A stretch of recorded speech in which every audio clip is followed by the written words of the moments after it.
International Seminar on China's Influence in Middle East and the Prospect for Stability and Peace, Monday, 26th of June, 2023. Good morning and good afternoon. A very warm greetings to each and every one of us. Assalamualaikum warahmatullahi wabarakatuh. Shalom, Om Swastiastu, Namo Buddhaya, salam kebajikan, salam sejahtera bagi kita semua. Your Excellencies, Mr. Lu Kang, People's Republic of China's Ambassador for Indonesia. Your Excellencies, Mr. Muhammad Asruhin, former Ambassador of Indonesia for Uzbekistan, Kyrgyzstan, and Tajikistan, 2010 till 2014. Honorable Professor Zhang Xian from Central China Normal University, People's Republic of China. Honorable Dr. Shahrul Hidayat from Exeter University, United Kingdom. Honorable Dr. Amneh Badran and Dr. Awad Mansur from Al-Quds University, Palestine. Honorable Dr. Yon Mahmudi, Head of Study Program of Middle East and Islamic Studies, SKSG, Universitas Indonesia. And invited lectures, guests.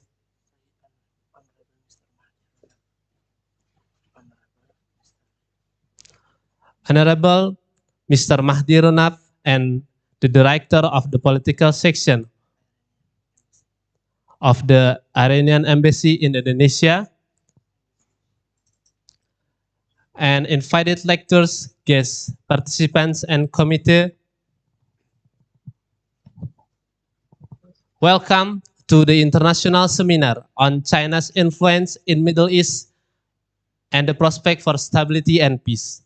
I am Muhammad Nabi Rabbani, the Master of Ceremony for this agenda.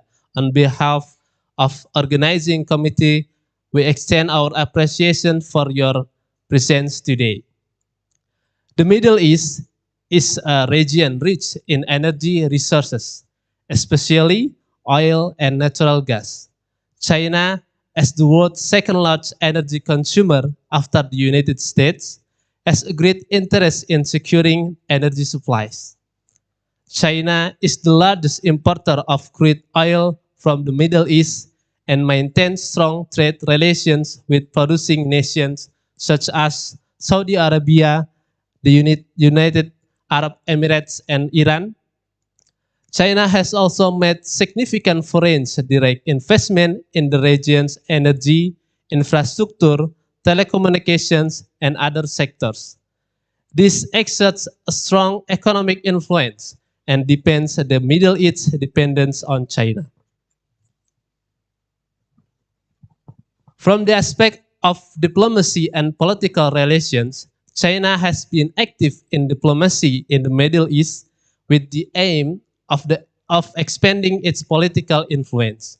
China has a policy of non-interference in other countries' internal affairs, which makes it more acceptable to many Middle Eastern countries.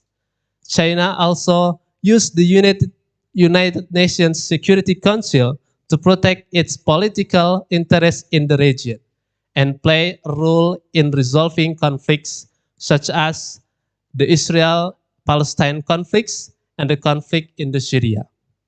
And today, in this agenda, we will discuss and talk how to understand the contemporary development relate to the role of China in the global constellations, in particular in the Middle East region. And also, we will discuss how to analyze the national interests of China and Middle East in strengthening relations and future diplomacy to many fields. Ladies and gentlemen, let me read out our agenda today. The first, opening. Second, singing the national anthem of Indonesia Raya and national anthem of Republic China. And the last, and the third, opening remark and keynote speech. So the fourth, discussion session led by moderator, and last, closing.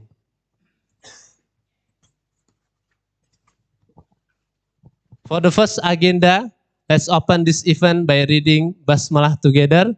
Bismillahirrahmanirrahim. Hopefully this event can run smoothly as it should. The second agenda is singing the national anthem of Indonesia Raya and continued by anthem of People Republic of China. Ladies and gentlemen, please stand up. Para hadirin dimohon untuk berdiri.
Singing song the national anthem of People Republic of China.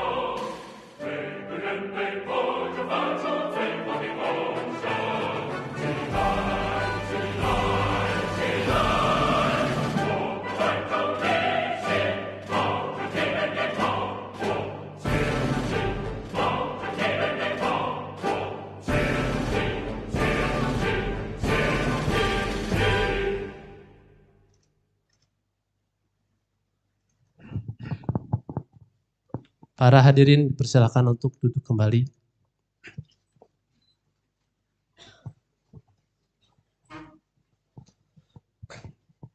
Ladies and gentlemen, step on to following agenda are speeches.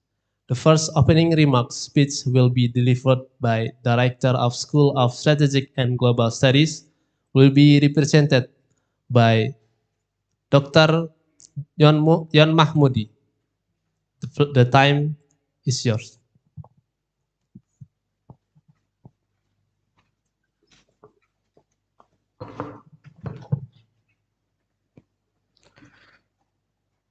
Assalamualaikum warahmatullahi wabarakatuh.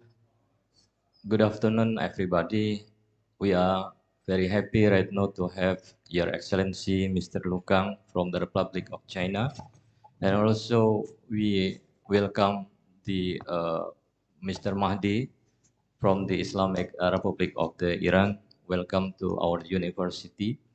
And distinguished guests, our professors, lecturer, student, diplomat, and also former diplomat in the Middle East and in Republic of the Tiongkok. We are the School of Strategic and Global Studies very happy to have this very important seminar today. And actually the attendance is almost 180 registered, and offline around 40 or 50, and others are online. They are come from other university, student, Indonesian student in Middle East, and also in other area in Indonesia. So we would like to discuss very important issue in Middle East, the role of the China in the Middle East, the prospect of stability, peace, and the more important also the prosperity in Middle East. So this is, I think, in line with our Indonesian foreign policy to see the Middle East as the prosperity country, peace, and stability. So we have a strong relationship with the Middle East country. Then, of course, thanks to the Republic of China that to make kind of the effort to have more stability, more prosperity, and peace in this region. So we are very keen to hear the speech from Your Excellency, Mr. Lukang, to talk about the general foreign policy of the China and also their role in Middle East. So our student professor will understand and discuss about the issue. Thank you very much for coming, and we will have the discussion later. Thank you. Assalamualaikum warahmatullahi wabarakatuh.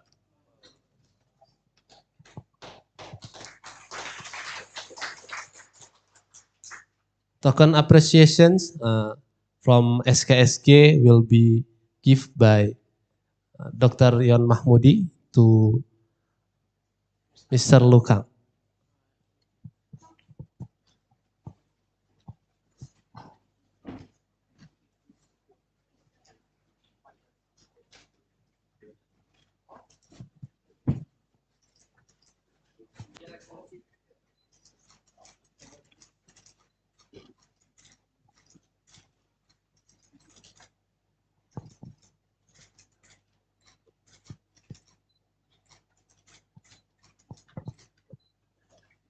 And secondly, book donations from Mr. Lukang to Mr. Dr. Yon Mahmudi.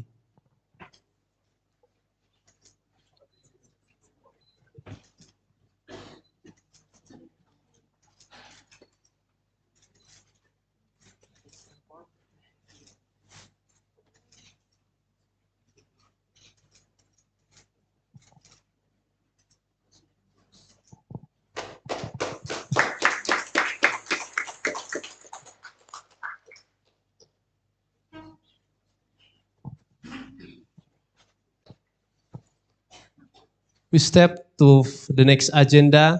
The second keynote speech will be delivered by People's Republic of China's Ambassador for Indonesia. Dear Mr. Lukang, time is yours.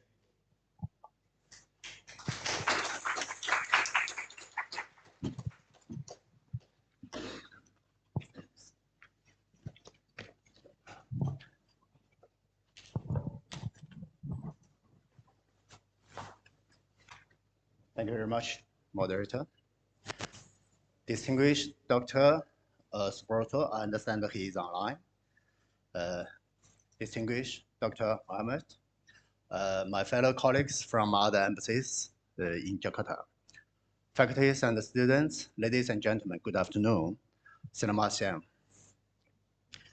It is a great pleasure to be here at the University Indonesia, UI. As the oldest institution of higher learning in Indonesia, UI stays committed to being a world-class university since its founding in 1849. Its distinguished alumni have made significant contributions to this nation. And actually, some of the alumni also work in my embassy. I understand one or two of them are also here this afternoon. My colleagues and I myself actually appreciate very much the efforts they have made, or the part they have made in the efforts to promote the China-Indonesia relationship. And actually, from their daily routine performance, we could also see the excellence of UI. The School of Strategic and Global Studies is prominent in the international relations academia in Indonesia. I appreciate this opportunity to join you today. I understand many of you follow China's foreign policy very closely. Of course, as China's ambassador here, I also hope China's foreign policy will be better informed, understood, and appreciated by more and more Indonesian friends. Today's event is on China's influence in the Middle East and the stability and peace, the prospect for stability and peace. I'm more than happy to touch upon this topic, especially in the context of the day down between Saudi Arabia and Iran in Beijing 3 months ago. I noticed that China's successful mediation in this historic reconciliation has received wide attention and high acclaim in Indonesia. Actually, many government officials and political party leaders congratulated me on China's successful efforts. Some Islamic organizations and youth groups sent to our embassy flowers and banners of gratitude. We are pleased to see that improvement of the Saudi-Iran relations is on its way as designed. On June 6, Iran reopened its embassy in Riyadh. Further substantive steps in line with the roadmap and timetable outlined in the Beijing Agreement are on the way. Just 1 week ago, Prince Faisal, the Foreign Minister of Saudi Arabia, paid a historic friendly visit to Iran. I learned that you are interested in how China successfully facilitated the reconciliation. Actually, this is also the question of many of my Indonesian friends I met lately. However, my response is that the credit for the resumption of the diplomatic ties should primarily go to the two countries themselves. It is first of all a result of the goodwill and dedication of the Saudi and the Iranian people in committing to the national development, friendly neighborhood, regional stability, harmony among the Muslim world, and the solidarity of developing countries. The reconciliation is a choice made independently by the two countries, and it is also the prevailing aspiration of peoples in the Middle East. In fact, other regional countries such as Iraq and Oman have also made contributions to the reconciliation. China, of course, never hesitates to support and facilitate such endeavors conducive to peace, harmony, and development in the Middle East and the world at large. Following the initiative of President Xi Jinping and the consensus reached between President Xi Jinping and the leaders of the Saudi Arabia and Iran, friendly talks were held in Beijing in early March between the two countries, leading to the Beijing Agreement. 1 month later, the foreign ministers of Saudi Arabia and Iran met in Beijing, signing a joint statement to announce the resumption of diplomatic ties. It is the trust in China by parties involved that enabled us to give a hand in this process. It is a trust in our persistent positions on and policy towards the Middle East, our long-held principles guiding diplomacy, and our constructive role in today's world. China always believes that the fate of the Middle East should be in the hands of the countries in the region. Ever since the mid-20th century, China has firmly supported the struggle of Middle East countries to break free from colonial rule and strive for self-determination. During the Iran-Iraq War, China firmly opposed interference by superpowers, supported the mediation of the UN Secretary General, and contributed to the adoption of the UN Security Council 598, which paved the way for the peace. Since the end of the Cold War, on all events or issues that matter for peace in the Middle East and the well-being of the people therein, such as the Gulf War, the Second Gulf War, the Afghan War, the Iranian nuclear issue, and the Syrian crisis. China has been committed to fairness and justice, to the sovereignty, territorial integrity, and the national dignity of Middle East countries, and to the resolution of differences through dialogue and consultations. Actually, those are the doctrine guiding China's foreign policy elsewhere, namely respecting the sovereignty and the independence of regional countries, respecting their prime role in regional affairs, supporting unity and cooperation among developing countries, supporting dialogue and consultation as means of resolving differences, and opposing external interference, as well as manipulated confrontation out of selfish interests. It is China's commitment to and practice of these doctrines that earn us the trust from developing countries, including those in the Middle East. As an Arabic proverb says, those who act with patience will realize their wishes. Peace, stability, and prosperity have always been the aspiration of people in the Middle East. We are pleased to see that the continued improvement of Saudi-Iran ties has not only turned a new page in their bilateral relations, but also set an example for resolving differences through dialogue and consultation. We can see a wave of reconciliation among Middle East countries thereafter. In March, Syria and Saudi Arabia reached an agreement to reopen their respective embassies in each other's capital.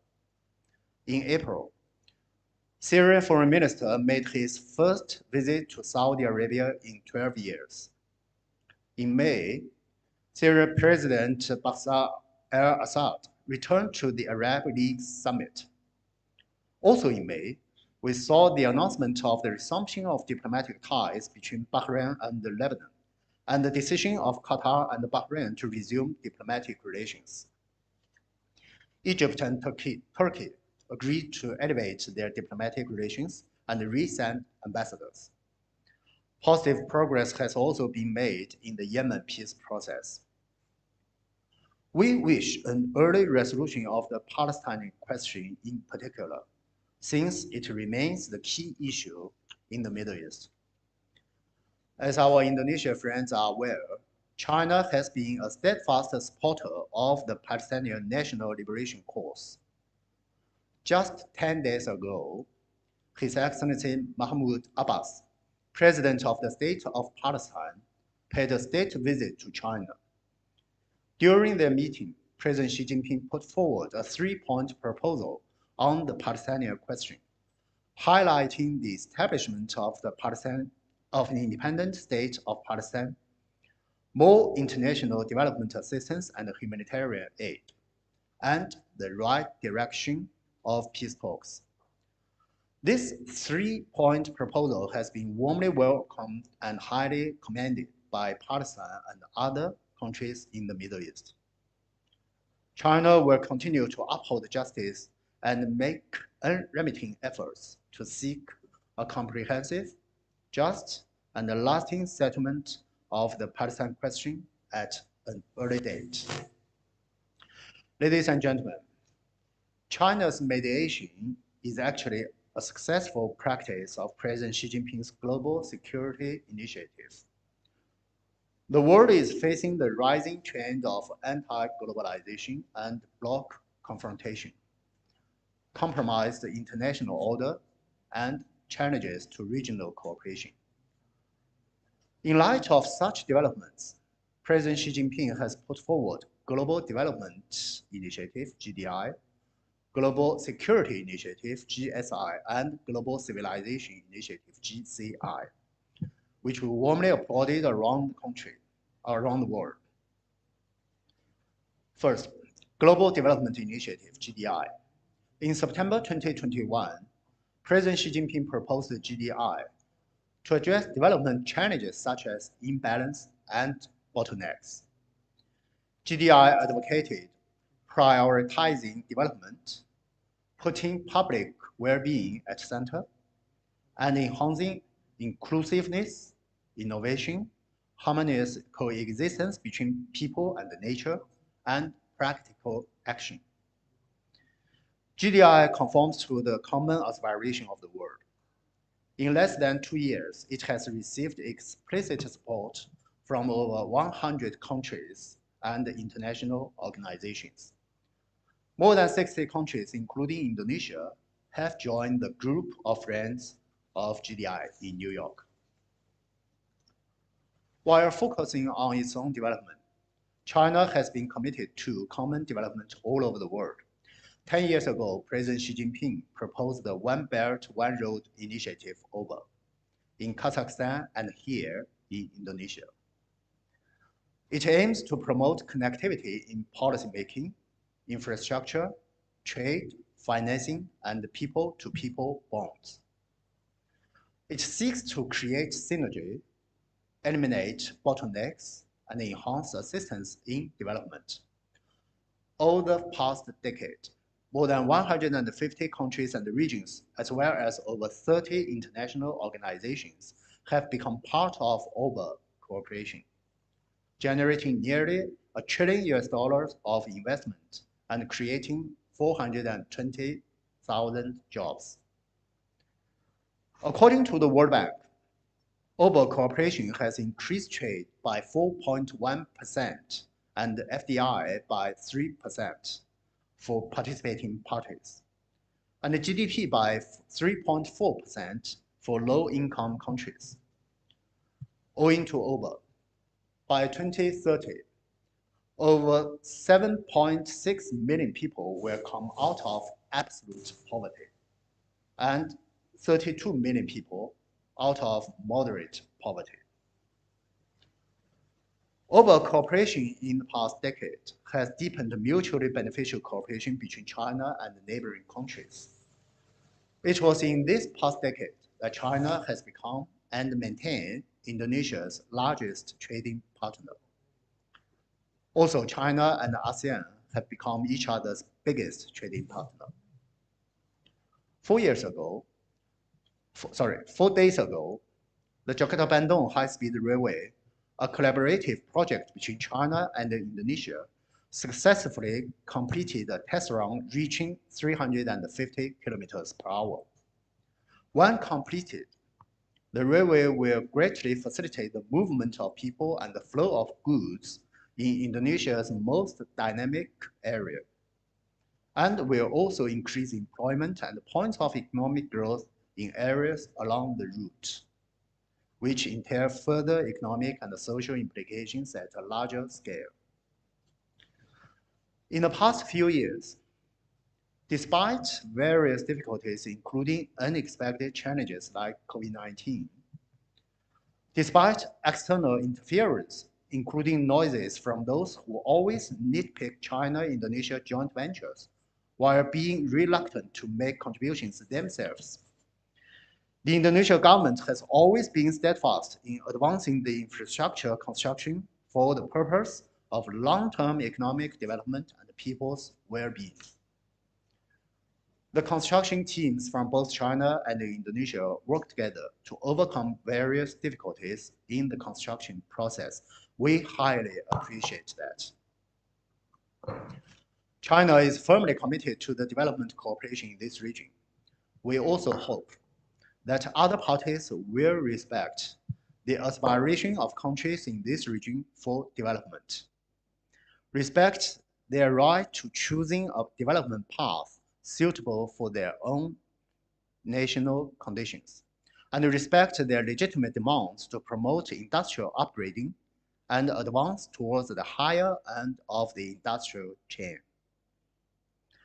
A dangerous trend is that certain countries attempt to contain development of other countries on the pretext of national security or ideology, and impose decoupling or the so-called de-risking on the international community.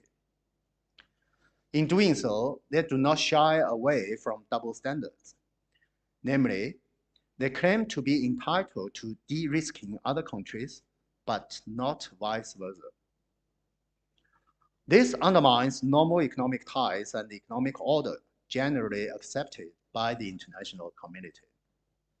6 days ago, during his visit in Germany, Chinese Premier Li Qiang indicated that technologies and products from German companies like Volkswagen, Siemens have long been widely used in China, and the Chinese people never felt insecure or at risk, let alone attempting any de-risking.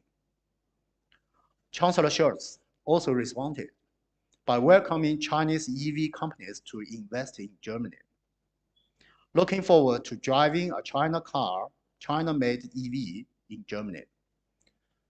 And the Chancellor Scholz doesn't believe that German business community would take China as a risk.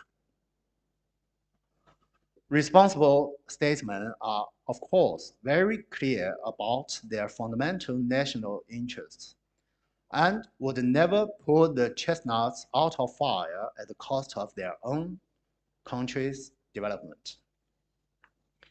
Some of my Indonesian friends told me that Indonesia has benefited a lot in Uber cooperation, but is now faced with initiatives that are obviously designed to compete with China's investment cooperation, such as the Partnership for Global Infrastructure and Investment, PGII, the Indo-Pacific Economic Framework, IPEF, and the Just Energy Transition Partnership, JETP. I made it clear to my Indonesian friends that China's Uber is aimed at common development and by no means intended to compete with other development initiatives. On the contrary, we welcome other countries, especially those with more capabilities, to make contributions in investment and assistance to development countries. We do hope that the investment commitments pledged in PGII, IPEF, and the JETP will be fulfilled at an early date. China's initiative on development cooperation is open to all, never excluding anybody. This is fundamentally different from some of the above-mentioned initiatives. In fact, we welcome more partners to participate in Uber cooperation and the GDI. Second, Global Securities Initiative. In April 2022, shortly after the Ukraine crisis, President Xi Jinping put forward the GSI. Focusing on global security issues of common concern, GSI suggests that we should uphold the vision of common, comprehensive, cooperative, and sustainable security. Respect the sovereignty and territorial integrity of all countries. Commit to the purposes and the principles of the UN Charter. Take seriously the legitimate security concerns of all countries. Resolve differences and disputes among countries peacefully through dialogue and consultations, and preserve security in both traditional and non-traditional areas.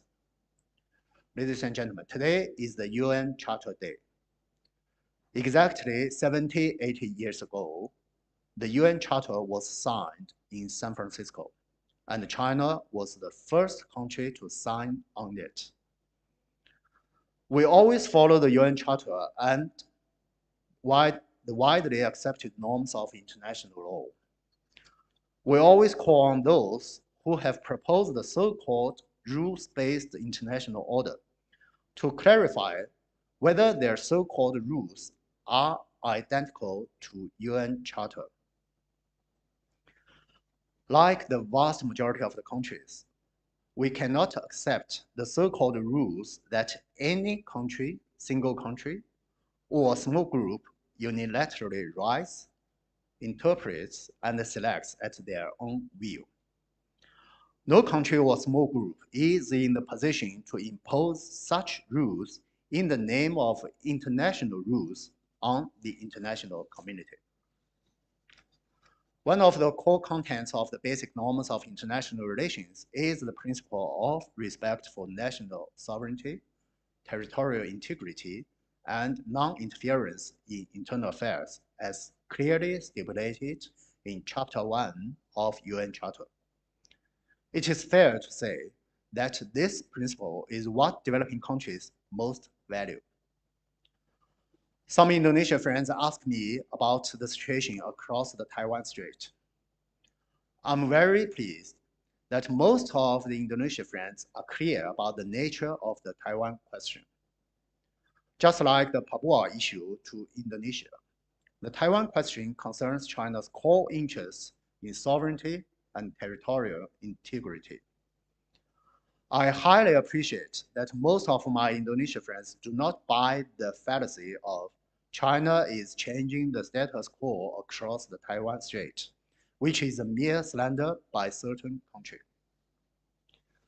Here we must get to the bottom of it. What is the status quo of the Taiwan question? The fundamental status quo is that, first of all, Taiwan, as a part of China, has never been a country, not in the history, not now.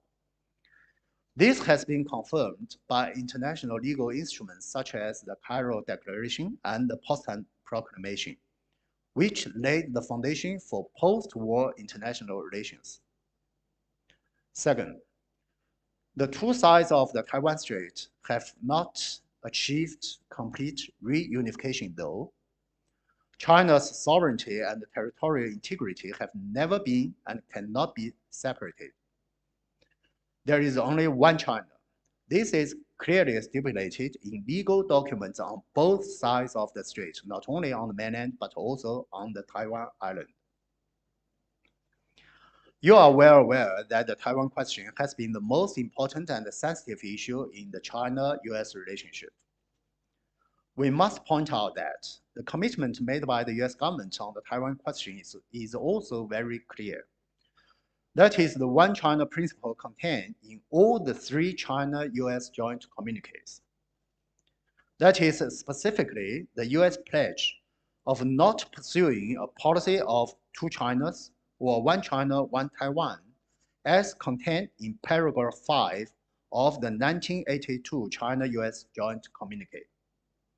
What the US should do is to observe its commitments and cease to manipulate separatist forces and moves on the Taiwan island to create tension and crisis. As an Asia-Pacific member, China cherishes peace, security, and stability in the region. We firmly oppose any attempt to stoke confrontation, especially military confrontation, or moves jeopardizing common security. NATO is a product of the confrontation between military blocs during the Cold War. Recently, there is an attempt to introduce NATO into this region, or even create an Asia-Pacific version of NATO.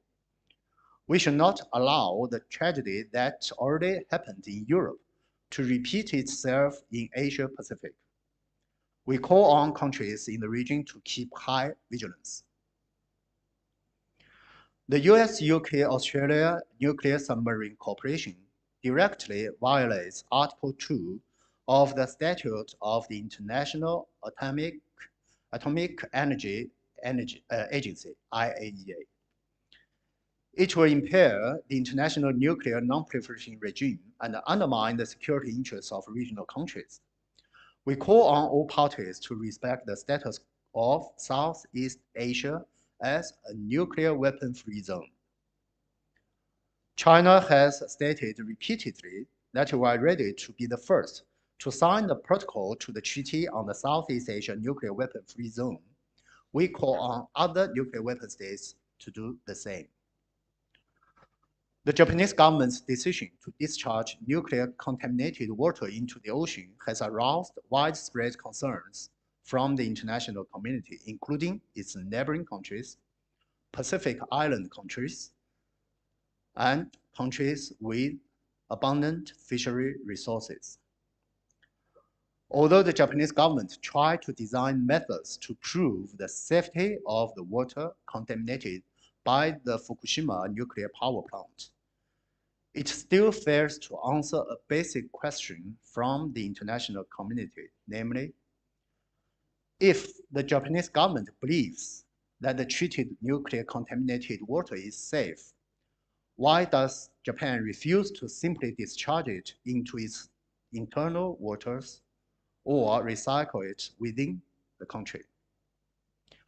Why is Japan bent on discharging it into the high seas? Many countries and regions have expressed serious concerns to the Japanese government and will take rigorous measures against Japanese seafood imports.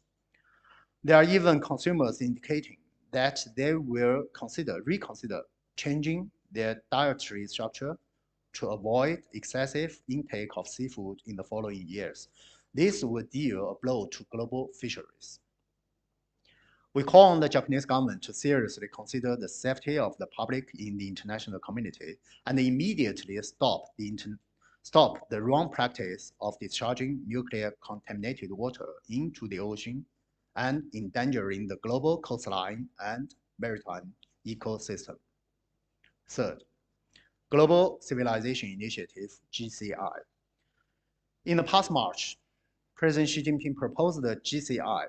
GCI advocates respect for the diversity of civilizations, insists on equality, mutual learning, dialogue, and inclusiveness among civilizations, calls for cultural exchanges over estrangement, mutual learning over clashes, coexistence over feelings of superiority. GCI advocates the common values of humanity, namely peace, development, equality, justice, democracy, and freedom. Calls for refraining from imposing one's own values or methods or models on others, and from stoking ideological confrontation. GCI advocates the inheritance and innovation of civilizations and international people-to-people exchanges and cooperation. At the heart of GCI is equality in civilization. 1 month ago, my colleagues in the embassy and I myself made a special trip to Bandung to visit the famous Museum of the Asian-African Conference. The Bandung Conference 68 years ago was a milestone of solidarity and cooperation among developing countries. Asian and African countries suffered from colonial aggression in modern history and finally achieved national independence and liberation after arduous struggles. The 10 principles of the Bandung Conference was established by those developing countries that have restored their national dignity. The principles highlight that all countries, big or small, are equal. This is also the basic principle that developing countries, including China and Indonesia, stick to in international relations. Mutual appreciation of civilization and cultural coexistence is supposed to transcend feelings of superiority. We do not accept any condescending practice of self-claimed superiority. We do not accept anyone's assumption that it is in the position to dictate others in international relations. Ladies and gentlemen, this year marks the 10th anniversary of the China-Indonesia Comprehensive Strategic Partnership. China-Indonesia relations have been able to grow rapidly on all fronts over the past decade, precisely because they are based on equality, mutual respect, and win-win cooperation. As major developing countries, China and Indonesia share common interests and similar positions in safeguarding sovereignty, territorial integrity, and national dignity, in concentrating on economic growth to benefit the people, in maintaining peace, security, and prosperity in the region, and in promoting common interests of the developing world. China-Indonesia cooperation also sets a fine example of strength through unity among developing countries. Our two presidents already set the general direction of jointly building the China-Indonesia community with a shared future. China will continue to work with Indonesia to make greater contributions to the well-being of our two peoples, to the enduring peace and stability in Asia Pacific, to the solidarity and cooperation among developing countries, and to the world peace, stability, and prosperity. Thank you all. Now I would like to take your questions.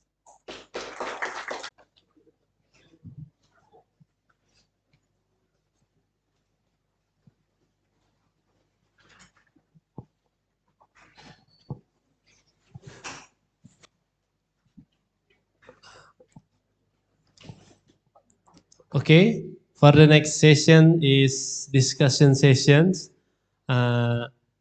This discussion will be led by Mr. Dr. Izdian Muttakin as moderator.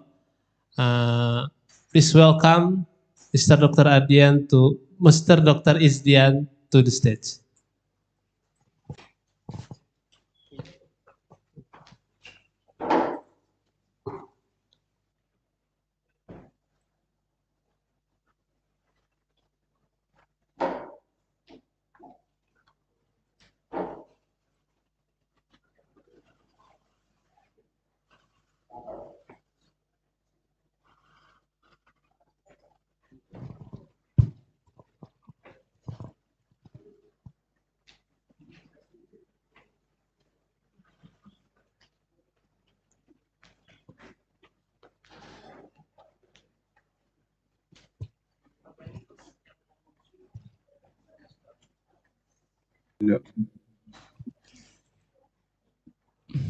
His Excellency, the Ambassador of China for Indonesia, Mr. Lu Kang, His Excellency, Mr. Muhammad Asrohin, former Ambassador of the Republic of Indonesia for Uzbekistan, Kyrgyzstan, and Tajikistan, His Excellency, Mr. Mahdi, from the Ambassador of Republic of Iran, the representatives of Ambassadors of Iran, Qatar, Kuwait, and Britain, respectable Director of School of Strategic and Global Studies, University of Indonesia, Mr. Ator Subroto, PhD, respectable heads of master programs in the School of Strategic and Global Studies, especially Mr. Yon Mahmoudi, head of master program of Middle Eastern and Islamic Studies, which will be one of our speaker today. And respectable speakers, we have Professor Zhang Xian from Central China National University, respectable Mr. Awad Mansur from Al-Quds University, respectable Dr. Amneh Badran from Al-Quds University, all professors, lecturers, students, and all beloved audience, Assalamualaikum warahmatullahi wabarakatuh. Alhamdulillah wassalatu wassalamu ala rasulillah wa ala alihi wa sahbihi wa mawalah. Praise be to Allah, the most beneficent and most merciful. Salawat and salam be for our Prophet Muhammad sallallahu alaihi wasallam. China and Middle East has really long history, as we know that since this independence in 1949, when Communist China won civil war, China has formed the new republic, People Republic of China, and finally the relationship grows. At the first decades, we can see that China and the Middle East countries do not have established official relationship. Instead, some of Arab countries, such as Saudi Arabia, they recognize Taiwan and Taipei as the legitimate representative of China. But during the emergence and the era of Deng Xiaoping and the rapid growth of China's economy in 1990s, we have seen this China has established official relationship with many countries, especially Saudi Arabia and Gulf Cooperation Council, or GCC. And from its first relationship in 1990s, we see that the trade between China and GCC and Saudi Arabia are only around $1.2 billion. And later, in 2020, we see a massive growth. It grows to $240 billion. And Middle East since then become a strategic partner of China. And we can conclude some expression about the relationship between China and Middle East with simple sentences. Some say that China come, they buy oil and gas, and afterward they pay, and they want to see the stable condition of the politics in the Middle East. Therefore, we can see that China is considered one of important ally for the Middle East countries. And here we have some important speakers which will elaborate more about this issue. And we will going to give 10 minutes for each speakers to deliver their speech. What do you think? Is it too short or maybe 15 minutes? Yeah, later we see. Hopefully 10 minutes is enough. So the first speaker that will present their speech is Professor Zhang Shen from Central China National University. And oh yeah, Central China Normal University, I'm sorry. And I'm going to read some information about Professor Zhang.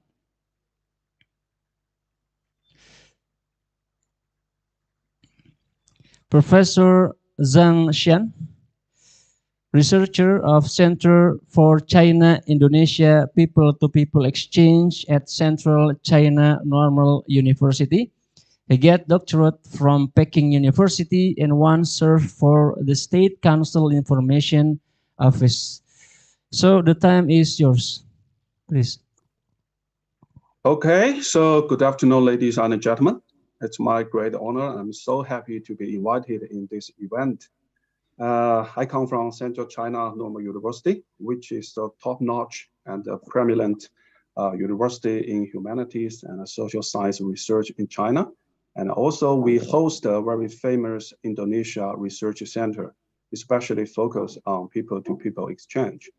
Unfortunately, I'm not an expert on the issues of Middle East, but I'm focusing on Indonesia and the China relations. Also, I can provide some perspectives from Chinese side, how we observe, how we analyze the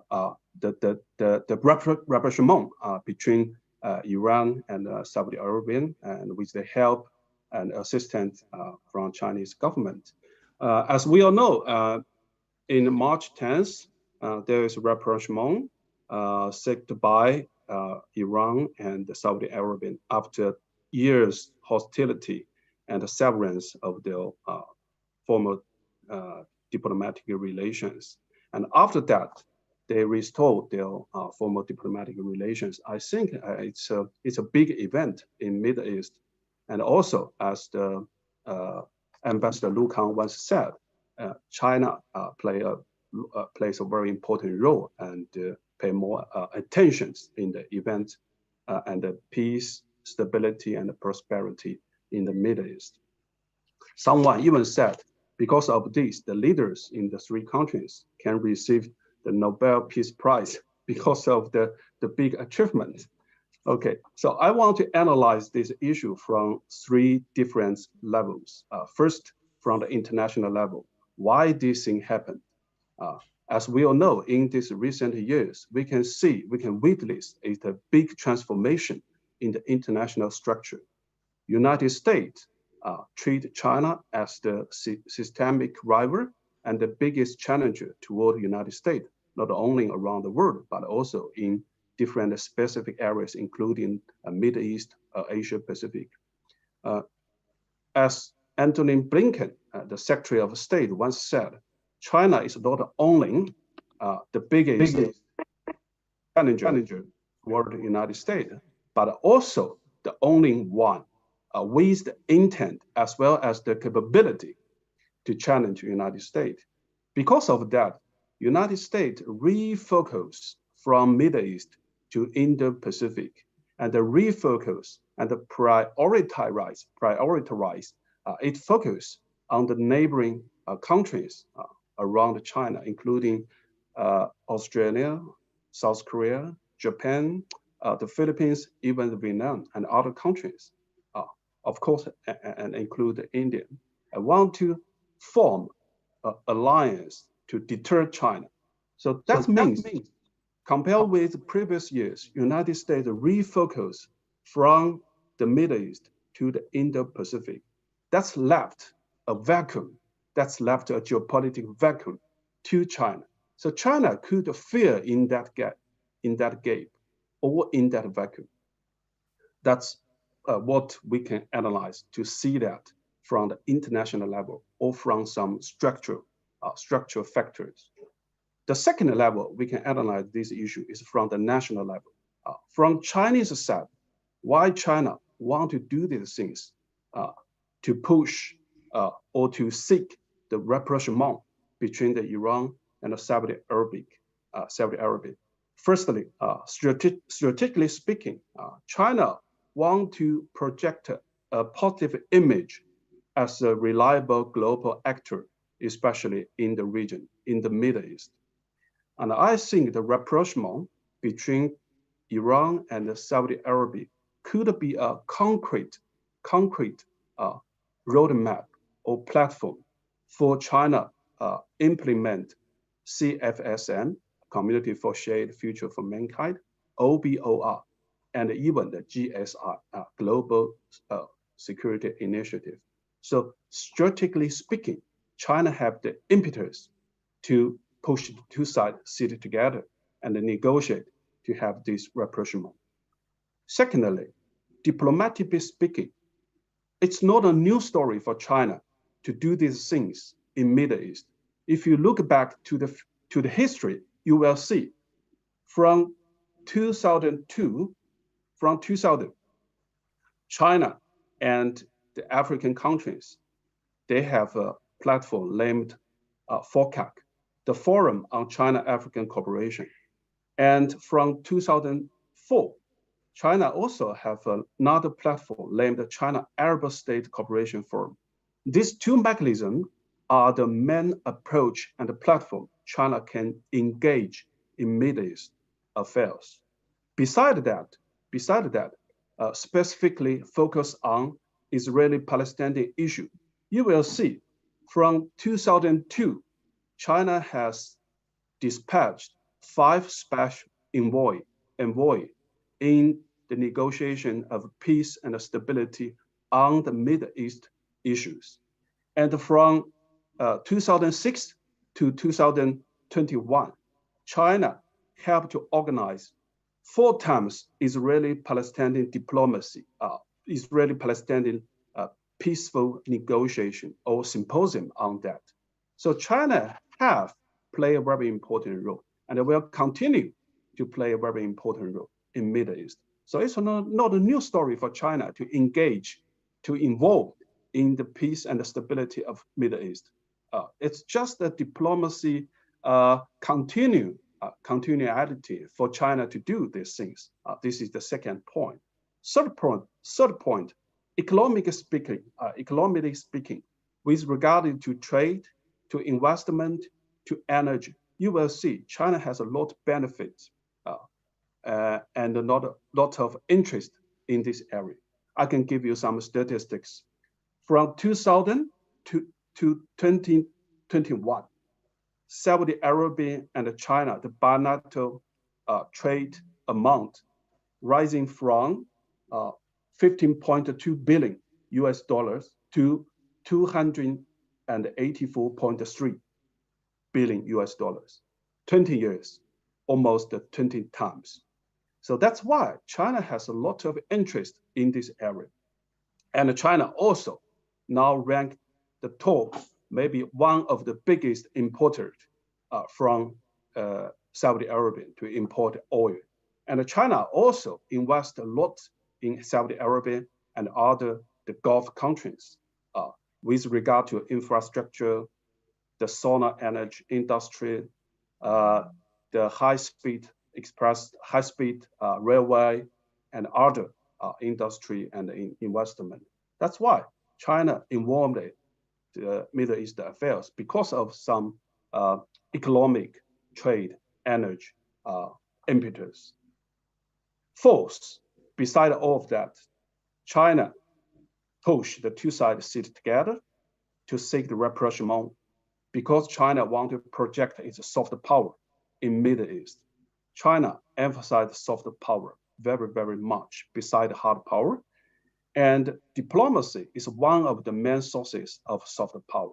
So because of that, China can show its soft power, show its strengths in Middle East, not only the hard power, but also the soft power.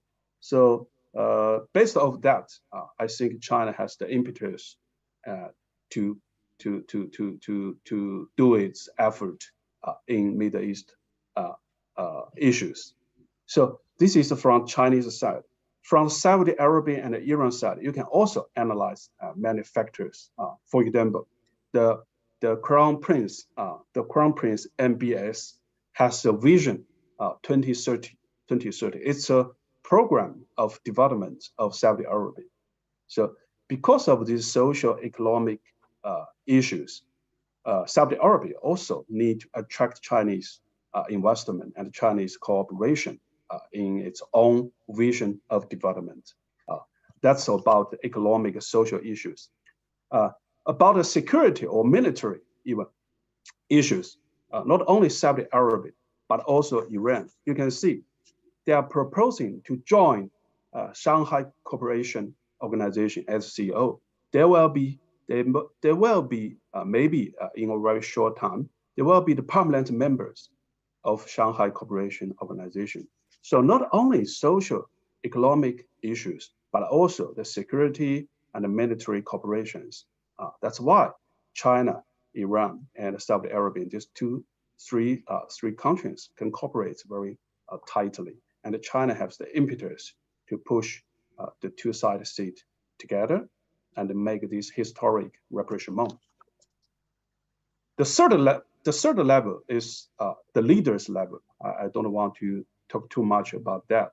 But if you see, now China, the President Xi and the Crown Prince MBS of the Saudi Arabia, they are all strong men. They are all tough politicians.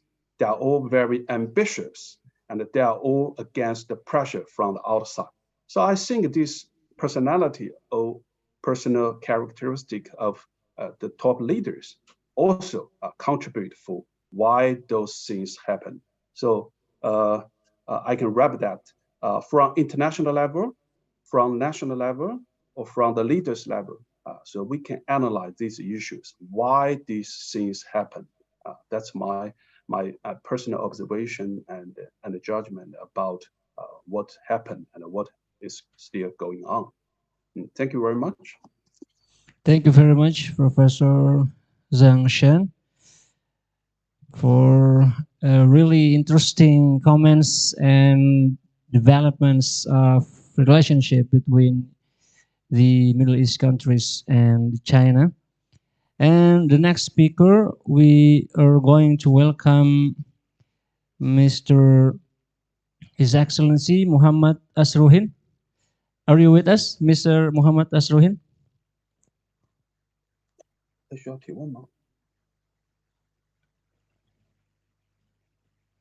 Belum terdengar suaranya, Pak Asruhin?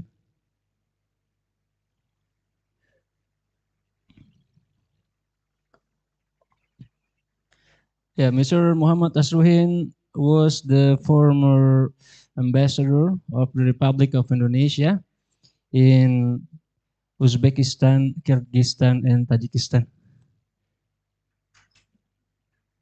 Sepertinya masih belum terdengar suaranya, Pak Asruhin. Oke, gimana sekarang? Ya, sudah, Pak. Ya, baik. Oke, silakan. Ya. Time is yours. How many minutes we are able to speak? 15 minutes? Yes, 15 minutes, Mr. Aswin. Okay. Okay, thanks. Firstly, I would like to thanks to the organizer that already trust me to be one of the speaker on this very important seminar. So in order not to talk at length, I just want to, I have material in PPC. So please, the organizer, arrange the material.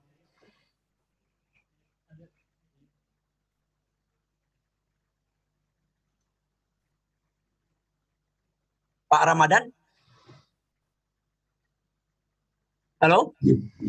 Ya, sedang dicoba. Oke.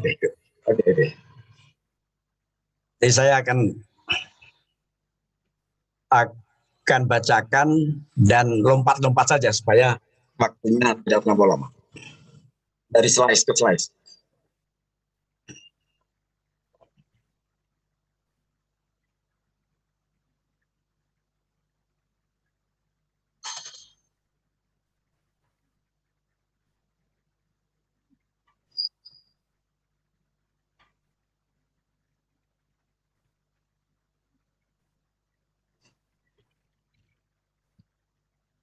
Ya, sudah tampil Pak Aswin? Sudah. Oke, good. Okay. Actually, I would like to apologize for not able to come to the venue due to the flu that I suffered since yesterday. Okay, and then slide. This is the title of my presentation: China's influence in the Middle East.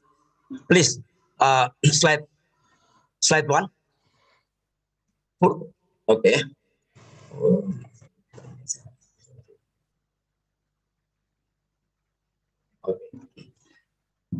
Okay.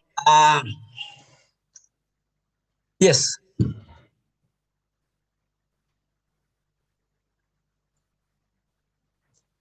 I read very fast in order to limit the time. So when this is China brings Saudi Arabia and Iran to peace. So when China succeeded in bringing Saudi Arabia and Iran together to sign a peace agreement in Beijing in March 2006, the world was surprised to recognize China's diplomatic prowess on the global stage. The Chinese government gets credit and at the same time increases its diplomatic capabilities in easing tensions in the turbulent Middle East region. On the other hand, the United States, which has always been the guarantor for the security of Arab countries, has had its credibility slightly sidelined. Okay, next. Next slide. China increases its geostrategic position.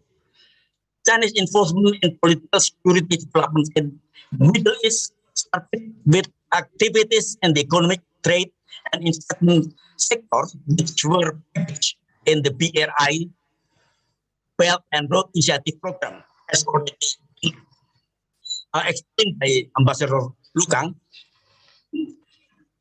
This program, Belt and Road Initiative, is a flagship program of the Chinese President Xi Jinping to connect Asia, Europe, Africa, and the Middle East into investment infrastructure development activities.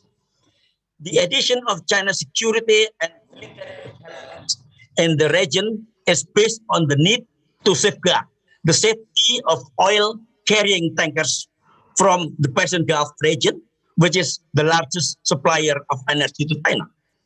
China, Middle East, and North Africa countries welcome the emergence of China as an alternative force and at the same time as a counterbalance to US and Western powers.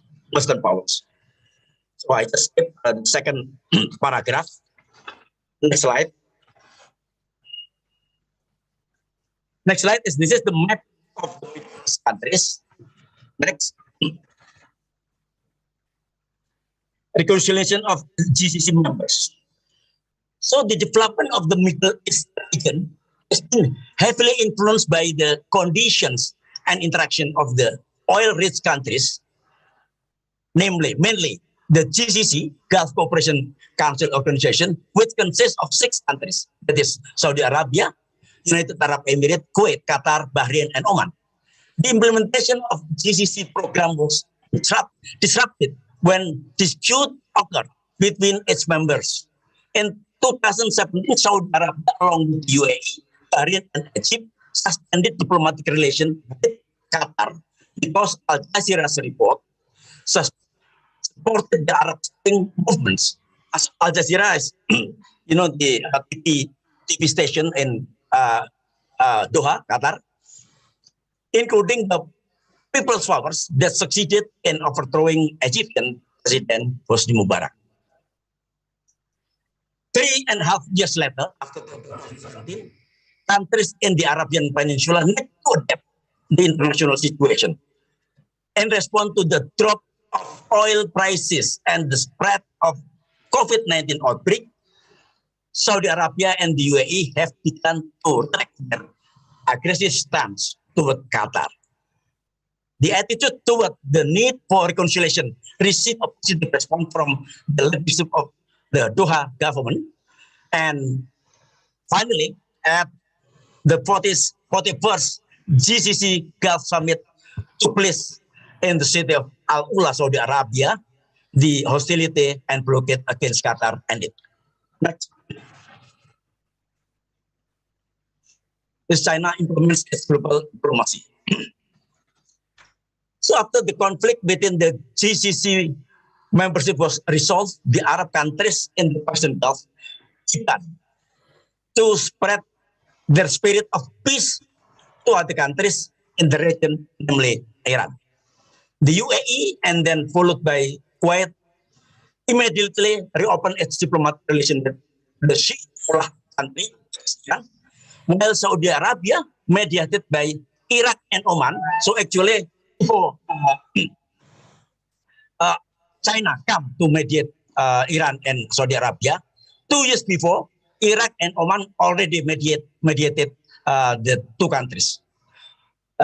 Iraq and Oman talked with Iran in order to restore the diplomatic relation which had been severed since 2016 after a massive demonstration broke through the Saudi Arabian embassy building in Tehran, protesting the evacuation of the death penalty against terrorists in Riyadh.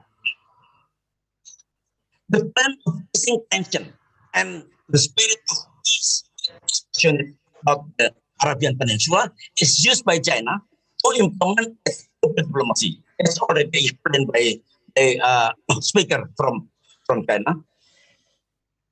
In the Arab policy paper issued by the Chinese government at the same time as President Xi Jinping's first visit to Middle East in April 2015, it stated that China's mission is to formulate joint development strategy for Arab countries, focusing on the potential of economic strength, cooperation, increase international production capacity, and increasing trade and investment activities, as well as cooperation in the procurement of nuclear energy, satellites, and new energy sources.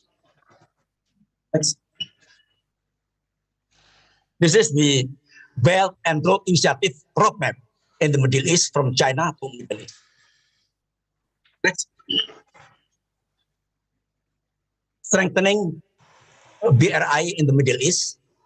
As widely known, China sees Arabia and Iran as two countries, which from a political, economic, and military point of view are two major powers in the Middle East, which in geostrategic calculation need to be made important partners in the region. Apart from being the main suppliers of energy, Saudi Arabia and Iran are also China's important trading partners in the Middle East, with the trade volume as mentioned in the paragraph. So Beijing government has given the status of comprehensive strategic partnership to both countries, the highest level in diplomatic partnership. The focus of China's foreign relations with other countries, including with the Middle East, is economic interest. Since Chinese President Xi Jinping launched the Belt and Road Initiative in 2013, it has been used as the main tool for China's foreign policy. This ambitious program is planned to connect around 65% of the world population with China as the center of the global trade network. This is actually in order to revive the legendary trade crossing named Silk Road, which was formed since the Han Dynasty 2002 before Christmas until 2020.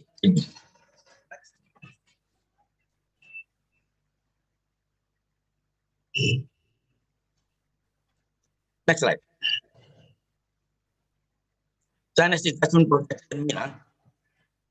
Since 2015, China is the world's largest oil importer. Almost half of its needs come from Arab countries around the Persian Gulf, mainly Saudi Arabia. China also imports LNG from Qatar. Currently, Saudi Arabia and the UAE have become the world's largest non-oil trade partners for China. In the BRI investment report 2021, the largest portion of investment in BRI project is intended for the MENA region. So some of the projects in the MENA region, as in Saudi Arabia, as mentioned on the paragraph. In addition to focusing on trade and investment cooperation, China is also offering sale and installation of high-tech equipment, including 5G digital technology, which Huawei has reached agreement with GCC member countries. This is when the West not willing to send advanced military equipment, China at the opposite sell Tungfeng missiles and Winglong bomber drone, which is very advanced technology in military equipment. Right. This is China's principle of non-interference, which is already mentioned by both Ambassador Lukang and also Mr. Tang Chien, Professor Tang Chien. The principle of non-interference and partnership with other states as a mantra applied by China in the Middle East is very compatible with the system of monarchy and authoritarian rule that mostly takes place in the Middle East region. In contrast to the US and Western countries, which are busy dealing with human rights violation, good governance and democratization, Beijing carries a development peace approach that is different from the West democratic East in upholding stability and security in the world. Many countries interested in the model of authoritarian capitalism developed in China since the Chinese reformer Deng Xiaoping launched the reform and open door policy in the early 1980s. So even though China's ideology is communist, but the economy is very capitalist. Oh, 3 minutes left. 2 minutes, okay. Okay, then next. Chinese military base at Djibouti. Next. Okay. The Chinese government cannot claim its success in bringing together the two main powers in the Middle East, considering that Iraq and Oman have worked hard to reconcile Saudi Arabia and Iran since 2021. Apart from that, China is also very careful in following this peace agreement so that it doesn't harm U.S. interests, which so far has been the guarantor of the security of the Arab countries. This is very important. In this regard, China will undertake 3 no's, namely, will not compete with or take over U.S. status as a security protector or interfere with U.S. interests. Number two, not taking full sides with Iran. And number three, not involving Russia at all as the main enemy of the U.S. in the Middle East peace process. Okay, then next, I just read one paragraph from each slide. China not ready to compete with the US. The continued increase in the traffic of, especially the transportation of oil by tankers from the Gulf countries to China, has encouraged China to secure the maritime Silk Road project by increasing the sea fleet along the sea passage connecting the Persian Gulf to China. In anticipating the possibility of this tension or conflict rising in the Middle East region, China is also increased military relation and engaged in more joint maritime exercises and strengthen cooperation with China. In 2017, Chinese Navy Navy of China built its first military base outside of China in Djibouti, located in North Africa. Okay, next. Middle East Stability and Peace Project. The China Middle East Project at Tehran Center for Middle East Strategic Studies, Zakia Yazdana said that Beijing doesn't have the ability, nor does it have the desire to present its military power in the Middle East region as the US has done, but it's trying hard to expand its influence in the Middle East, especially in the Persian Gulf countries. There are three main objectives of China in relation to Arab countries and the MENA region, namely ensuring security for oil and gas tanker routes, seeking low cost for China's trade activities, and then start increasing the country's prestige as a responsible world power. Okay, and this is very important. So peace between Iran and Saudi Arabia in the Middle East has a positive impact on the stability and security in MENA countries, in MENA region, the Middle East and North Africa. The reference to Riyadh and Tehran as centers of the powerful Sunni and Shia states has had the effect of reducing Sunni-Shia sectarian tension and conflict in Yemen, Syria, Iraq, and Lebanon. Right? Next slide. Next. Okay. Beijing is now ready to mediate negotiations between Israel and Palestine. Having successfully reconciled at rival Saudi Arabia and Iran, China is now looking to make further inroads into the hot region of the Middle East. In mid-April 2023, Chinese Foreign Minister Qin Gang declared Beijing's readiness to mediate negotiations between Israel and Palestine, the most complicated conflict with backdrop of territorial dispute, religious historical heritage, and competition for supremacy among the descendants of the Prophet of Abraham between the Israelis and the Arabs. One more slide. Regarding the handling of the protected Israeli-Palestinian conflict, Arab countries and the world in general see glimmer of hopes in China, bearing in mind that efforts by the US and Western countries have so far been unsuccessful in resolving the conflict. In that case, the US is considered difficult to be neutral because of its closeness and alignment with Israel. The US military invasion in Iraq, Libya, US interference in Syria of civil war, and its hostility to Iran, the US credibility is very low to become a mediator in the Middle East region. On the other hand, China has relation with all countries in the region, including Israel. China's position towards Palestine is to give full support to the struggle of the Palestinian people, including its support to the Palestinian cause in UN forums. Last slide. The success of China's diplomacy in the bitter enemies of two important countries in the Middle East, Saudi Arabia and Iran, has indeed provided more flexible space for the Gulf Arab countries to develop regional security by diversifying other powers, especially with China, which is increasingly intensifying its involvement in the region through increasing trade relations, investment, and infrastructure development.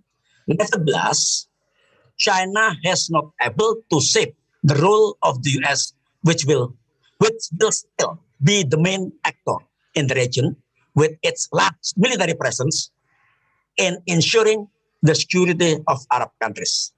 Thus, multipolar forces are now starting to form in the geostrategic arena in the Arabian Peninsula and MENA region.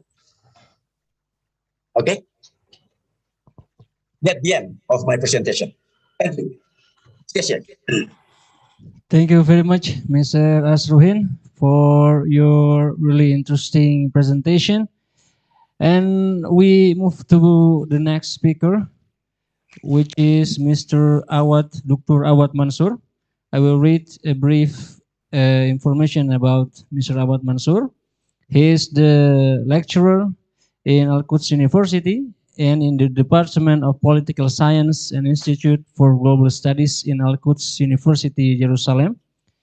He got his bachelor degree in history at St. Lawrence University in USA, and he got his master degree in strategic studies in King's College London, UK, and he got his PhD in politics in University of Exeter.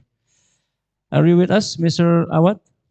Yes, assalamu alaikum, and thank you for having us, and I thank the host for inviting us to speak. But I think my colleague Dr. Amne Badran was supposed to speak before me. If it's okay with Dr. Amne Badran, then I will start. But we had planned that Dr. Amne would start first, if that is okay with the organizers. Okay, so Mr. Amne wants to start first. Okay, it's okay. Mr. Amne? I'm with you, and just because we made the plan so that my presentation and Dr. Awad will be complementing each other. Okay. So may I read a little bit about the curriculum vitae for Ms. Amne Badran? He got his PhD in Political Sciences Department of Politics, School of Humanities and Social Sciences in University of Exeter, and master degree in Middle East Politics in Jerusalem Studies in Exeter University, and bachelor degree in English Language and its Literature in Bethlehem University, Palestine. And he is the assistant professor in Al-Quds Bard College, Al-Quds University, faculty member at Social Thought, Economics and Policy Program, and the director of the Jerusalem Center for Women and Palestine. So the time is yours, please, Ms. Amne Badran. Yes, it's still morning in Palestine. Good morning and good afternoon here for you in Indonesia. So the topic is China's influence in the Middle East and the prospect for stability and peace. And my presentation will focus on how we see the role of China in the Middle East, and especially when it comes to the Palestinian-Israeli conflict from this part of the world, from this angle. So speaking about China, we understand how China has developed its economic power, and which has been accompanied by political stability, huge manpower, and the know-how. And as such, today China sees itself as a country and a state that deserves for itself a global leverage, a global power. And it's becoming more and more closer to the power of the US, and this is something that also worrying the US as which has been the leading power in the international system for more than 20 years. When we speak about political influence, we speak always about the combination of military power and economic power equals means that we have the political power of a state and how it can use it at the international level. When it comes to China nowadays, we can see that China is developing more and more global initiatives that say to the world, I have my own project, I have my own vision for the world, for the globe.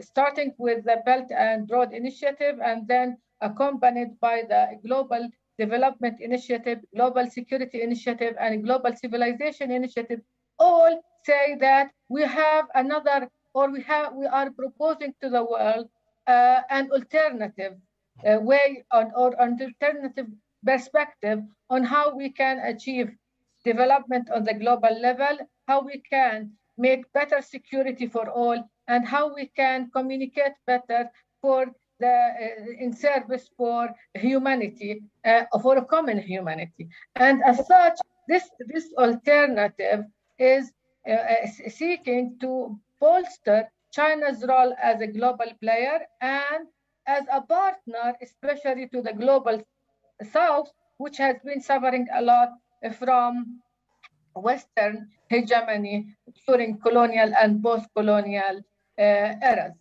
Speaking about China and how it is spreading its influence, we can see that it is seeking bilateral relations, but at the same time multilateral relations that will secure markets for China's goods, services, and technology. And it is doing that through building relations with states. It's very much about accepting states as they are, not trying to promote a certain ideology and trying to speak to everyone, all parties or governments or all ideologies. So in a sense, it is not trying to promote its vision for the world when it comes to certain values, except to those that the world cannot disagree on. So it's trying to bring something quite inclusive and speaks that everyone can speak to, especially to the global South. We can speak about that by doing this, having this perspective. China is discrediting the U.S. liberal and security-centric approach, and as such, it is promoting a reframing for global stability, security, development, and peace, which is something that now we have a global power that is competing with the US and the Western powers in reframing how we understand stability. Because stability for the US is something different from that of a Palestinian or a Chinese or an Indonesian. The same to do with security, the same with development and peace. So each one sees it from their angle, from their perspective. It's, as they say, in the eye of the beholder. And now we have a superpower, an emerging superpower that dares to reframe these concepts and implementations of these concepts. And as such, it is establishing different forums so that create new platforms for global governance. With that being said, I think China is trying to speak into the world a language that is not threatening and at the same time inclusive, and where there is no one can claim superior to the other in terms of nations, of values and ideology and so on. When it comes to the Middle East, I can say the following, because the Middle East area is quite a complicated one due to its history, especially after the collapse of the Ottoman Empire. China has no historical package like the US and the European states in the Middle East. Means when it comes to colonialism, when it comes to imperialism, and the way it has been handling the issues of the US in favor of one group at the expense of the other, and in terms of how it tried to export its vision for the world. what is there in the Middle East? There are the resources, the oil and gas in particular, and there are different powers, regional powers in the Middle East that each compete for its place and its influence in the region. The big elephant in the room is the state of Israel. It is the Western outpost in the heart of the Arab region. We have Turkey, which has also its own political project, which trying to expand its influence. Iran also has its own project, and Saudi Arabia is emerging as the Arab leading state in the last decade. So in the Arab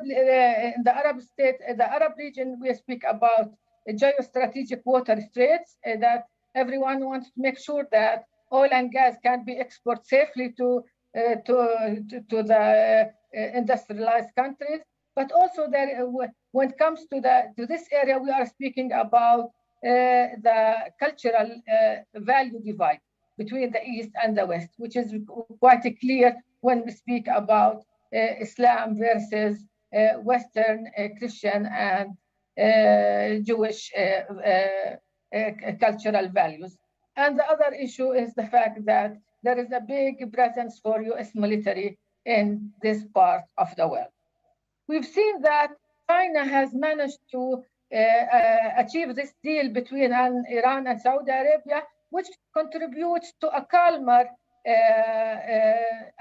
situation in the Middle East between these two regional powers. This can contribute to achieving a better pave the way for an agreement in Yemen or so. But this is everyone sees it in this part of the world as positive. But to what extent can the power of China achieve the goals it aims for?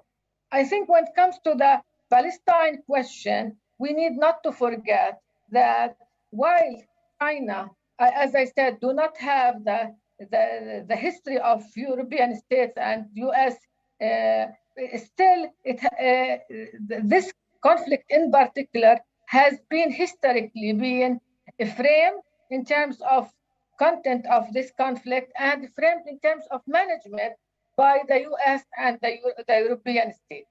So, and the Israel, on one hand, sees itself in this strategic alliance with the US and sees China as pro-Palestine, bearing in mind the historical relations between the PLO and China and the voting of China in the UN institutions in favor of Palestinian rights.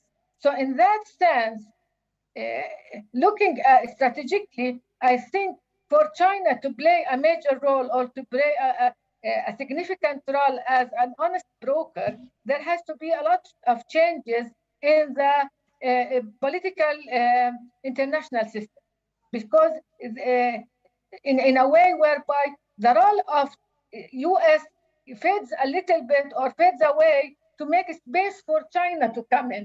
But at this moment, I still believe while China is trying to make to have a step or make some progress in terms of making leverage or practicing its leverage in the region regarding this issue in particular, I think it is not yet, the conditions are not ripe yet, whereby the power structure can help China to exert real power in terms of changing the dynamics when it comes to the Palestinian-Israeli conflict, where the Americans are fully behind, fully supporting Israel, and the Palestinians, unfortunately, are on the weak side and have not been able to empower themselves and they have been weakened by many Arab regimes, especially after the so-called Abrahamic Accords. So in that sense, yes, China can do, but not very much at this moment, but maybe later on if there will be real change in the international system. And thank you. Thank you very much, Ms. Dr. Amne Badran, for an interesting point of view concerning China influence, especially in Palestine as well as other parts of the Middle East. And the next speaker, we are going to listen to Dr. Awad Mansur from Al Quds University. The time is yours. Thank you. Assalamu alaikum. I have a PowerPoint presentation. If I can have, be able to share it with the Zoom, if that is possible. If not, then I shall proceed without, but because I have maps and I think they're useful.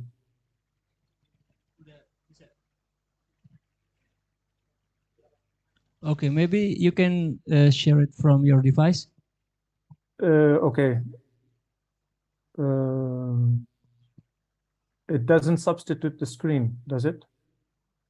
Wait, okay.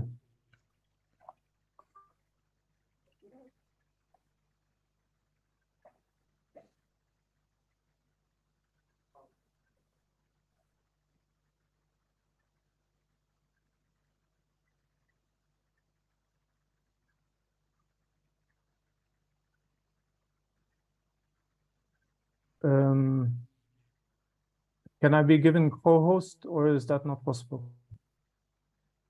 So you see some of my screen. Okay, fine.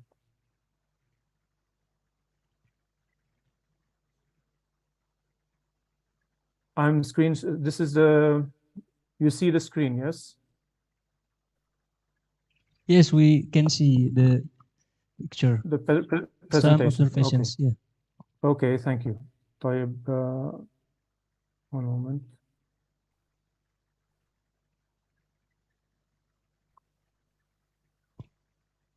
Okay.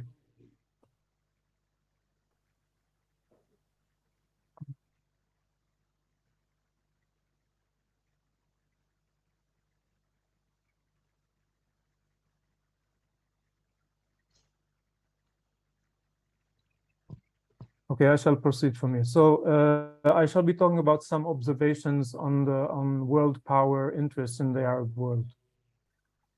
My talk or presentation has three sections or three parts. First is global powers and the Arab world and the region since 1880s to 2023. The second part has to do with China and the Belt and Road Initiative and the Arab world. And the third part is my concluding remarks and observations. The global powers of the Arab world, when we talk about the former colonies, the main principle of their strategy was divide and rule or divide and conquer, which are derived from the ancient Greek and Roman strategies, and that was used by the French, Napoleon, and the British in trying to control or expanding their empire. The main function or instrument is to gain and maintain power divisively by dividing land, people, resources, and exploiting them geostrategically for the purpose of the colonizers. When we go to the Berlin Conference, the carving out of the part of the Arab world, which is most of North Africa, but here we're talking about Africa as a whole. In 1884, 1885, the Berlin Conference portioned up and the whole continent of Africa according to their interests, and we had new borders being formed, divided by the powers of the colonizers, and they have the British, Portuguese, French, Spanish, German, and others. Now, these new geographical state formations were not cohesive with the populations and the tribes. They kind of were difficult to homogenize into central governments, which is the legacy, or one of the legacies of colonialism, which Africa still has to face today, and we in the Arab world are still facing. Now, from that, we have the Sykes-Picot Agreement during the First World War, which also does the same. But in this context, it takes on after the fall of the Ottoman Empire and goes into the Mashriq region, the eastern part of the Arab world, into the whole Gulf region, divided by the Italian control, Russian control, according to the Kaiser, not before. This was before the Bolshevik Revolution. The French had the Lebanon, Syria, almost parts of Iraq, and the British had parts of Palestine, Jordan, Iraq, and into the Gulf. When we go into the second, we go into the post-World War. The map of the region is colored by either alliances to the east, to the west, dominated by the United States, or to the east, dominated by the Soviet Union. And you had the non-aligned movement, which had some representation in this region. So. Again, different polarizations and different, but basically during the Cold War, there was the, and here's another map showing the different alliances and direct influence, indirect influence, particularly during the phases of decolonization and independence from colonial powers remaining. يعني the discourse during the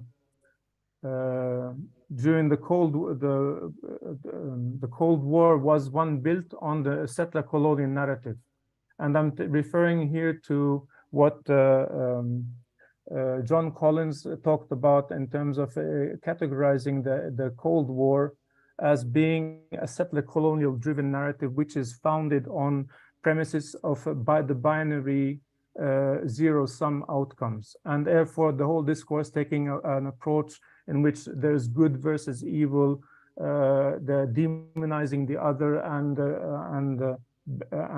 over exalting the values of, say, democracy and light and shining and enlightenment, and all these values and projects.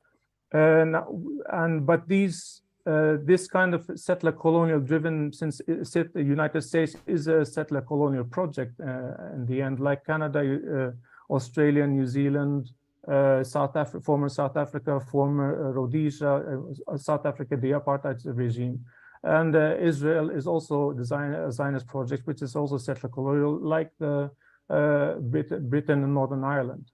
So the part of the main principle of their worldview and strategy was the elimination first of the people of the land, the First Nations, and then also we come to Manifest Destiny and the Monroe Doctrine, which also kind of characterized U.S. policies during the Cold War, even though their roots go into the 19th century expansion and trying to gain U.S. control over North America, South America. For example, Manifest Destiny was invoked by the Monroe Doctrine, and this policy of an American sphere was of influence of non-intervention in European affairs, became known as the doctrine of as the Monroe Doctrine, but it warned. The Monroe Doctrine essentially says that if the European powers intervene in the interests of the United States in any of this North America and South America, therefore it would be considered chain reacting national interest or national security concern, which could lead to using the force. And Manifest Destiny is the idea in the United States that they were destined by God, as its advocates believed, to expand its domination and spread democracy and capitalism across the entire North American continent. Now, the philosophy was drove by 19th century U.S. territorial expansion, which is at the expense of the First Nations in North America, and also at the expense of the African slaves who were brought in from Africa and therefore enslaved in the United States for the purposes of developing their economy, but this was very dehumanizing. But it's based on, binary, that there's only one has exclusive justification for existence, and the other one does not. The other part does not have. This multiplies then when the United States becomes a superpower, and therefore generates these principles in its international relations regarding the Soviet Union and also regarding the rest of the world, so that you are either with us or against us. Now, after the Cold War, or during the Cold War, we have certain events which happen in this region. You have in 1978. There's the Camp David Accords, which comes after the 1973 war, Arab-Israeli war, which also comes after the 1967 war. Then you have this in 79, the Iranian Revolution, which has an impact on the region. In 1982, we have the Lebanon War. 87 to 93, First Intifada. In January 91, you have the Gulf War against Iraq. To remove it from Kuwait, and then 1991 you have also the Middle East Peace Conference in Madrid, which follows just a few months after the Gulf War. This era was categorized by a unipolar system where the United States had domination over the world, since there was the void left by the collapse of the Soviet Union. It follows then with regarding to this region, 1993 Oslo Accords. This is not a comprehensive list, but it just kind of some highlights and pointers. Now, Samuel Huntington, during this time in the 90s, published an article about the Clash of Civilizations in 1993, okay, which then evolved into a book in 1996. Now, he quotes in his book about what he sees happening in this region and where the region is going based on the assessment of Henry Kissinger. As the non-Western societies increase their power and self-confidence, they begin to increase and assert their own cultural values and reject those imposed by, say, the West. Now here he's quoting Henry Kissinger. He says that the Western international system, or the international system in the 21st century, will contain at least 6 main powers: the United States, Europe, China, Japan, Russia, and probably India, as well as a multiplicity of medium-sized and smaller countries. Now then he goes on, Huntington, Kissinger's 6 major powers belong to 5 different civilizations. And in addition, there are important Islamic states whose strategic locations, large populations, and/or oil resources make them influential in world affairs. The rivalry of the superpowers is replaced by a clash of civilizations. So therefore, he's proposing the thesis that okay, this region where the Arab world extending from Northwest Africa to Central Asia is one that is going to be contested by the forthcoming powers. And it's interesting that he excludes even the possibility of emerging of a power in the Arab world, which is kind of interesting. So excuse me, 3 minutes left, Mr. Okay. Okay, so he continues with this in this 90s and until the 2014 roughly. You have this binary and zero-sum narrative still repackaging the Orientalist discourse, which was latent in Europe in the medieval centuries, coming up to the 21st century. So again, there are some shifts here, but when does the region become, say, a multipolar or influenced by multipolar? When Russia invades Crimean Peninsula in 2014, and therefore also in 2015 Russia intervenes in Syria, therefore trying to also maximize its negotiation position regarding the West as a result of its concerns with NATO and the Europe, and therefore also what happens in the region is that there's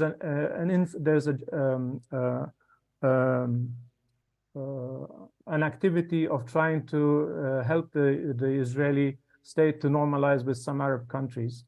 Now, despite this normalization, it is interesting that when the World Cup happens in 2022, most of the people who come to the World Cup in Qatar affiliate and expressively show their solidarity with the Palestinians despite the normalization. So therefore, this kind of is an indicator of a rift between state structure up-down approaches and then what actually the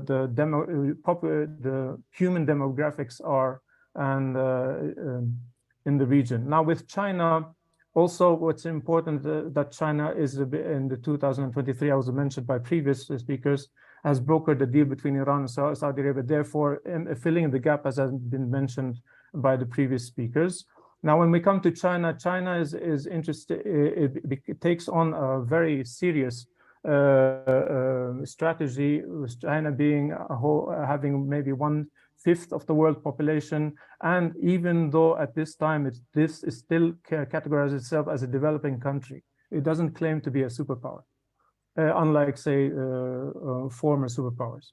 And therefore, what it is doing is very sophisticated. It's trying to build its own Chinese version of socialism, which includes Marxist-Leninism, Mao Zedong thought, Deng Xiaoping theory, and scientific outlook and development, continue to free minds, seek facts truth from facts, move with the times, be a realistic, pragmatic approach, understanding good governance, and also developing the socialism. A lot of big programs, and even very demanding and challenging for theorists. And in an essence, China is doing martial arts politics in a very advanced form of politics, unlike the sometimes very blunt politics of the West and Europe. So, and therefore, towards China's policy paper towards the Arab world has been one of friendship over the ancient times, and mutual interests and inclusiveness, cooperation and openness, and learning from each other with mutual benefits and win-win. So these are the main principles within which China is coming in to the region, and a lot of projects, large projects of development, infrastructure, and also trying to, as has been mentioned several times, trying to resolve any conflicts and supporting the regions, the alliances in the region. So here you have China trying to tap into what is existing in the region and trying to fill in a void that is being left by the United States, as it's focusing more on the Ukraine and China in the eastern part of Asia. And with regard to the region, there's political cooperation, investment and trade cooperation, social development, cultural and people-to-people exchanges, cooperation in the field of peace and security. So which each one has several points, very detailed. This is a very ambitious program. Now, what are the observations? I would need 2 minutes to complete this, and then I shall finish.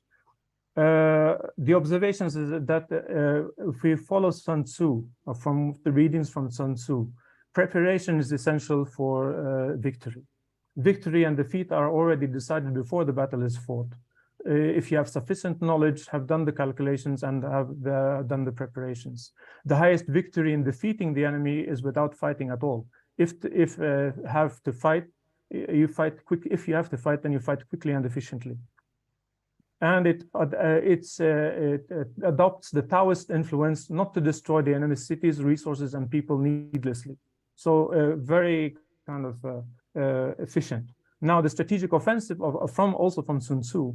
Sun Tzu is the highest form of warfare is to attack the strategy itself. Now, in here, therefore, it seems to inform that China is attacking without fighting the US strategy and Western strategy in the region. From the colonized period, when we're talking about, and redesign a new Middle East in the early decade of the 21st century,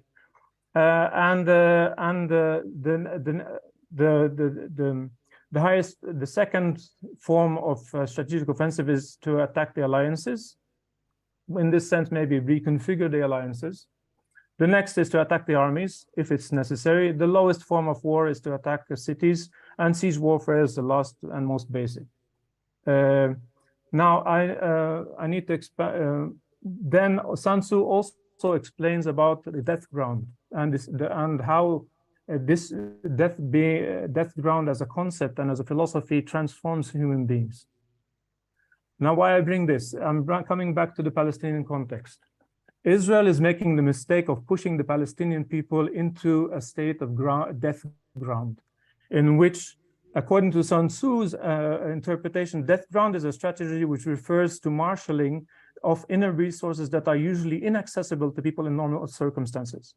This creates an all costs mentality, where the two options are to fight with all one's ability or to die. And therefore, this kind of state of being can surprise even not just the adversaries, even the ones who are struggling. Now, why is this important? It is important here, for example, and this is regardless of whether we are Muslim or Christian in Palestinians.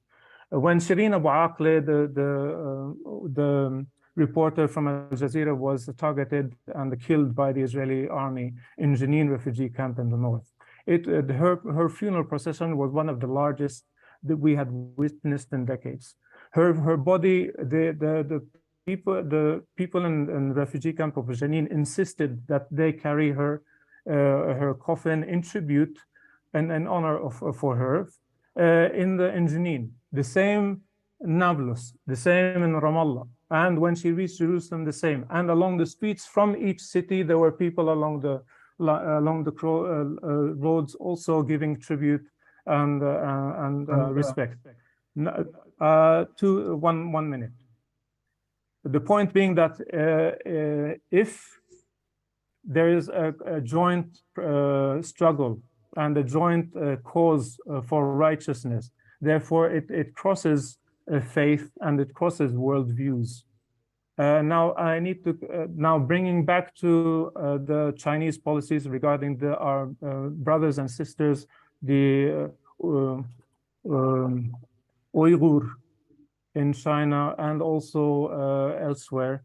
While we are struggling with the Zionist settler colonial system, which is having a zero-sum mentality, we also have refugees, but we're also influenced by the refugees in Myanmar, the refugees of Syria, the refugees and also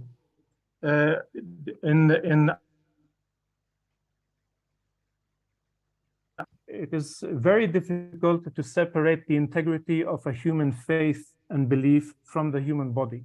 Now, China has a very deep and rich and seasoned approach to strategy. The question is, why is it using Western divide and rule strategy regarding to the human beings or the Muslims in China, separating their spiritual integrity from their physical integrity? It need not be that way.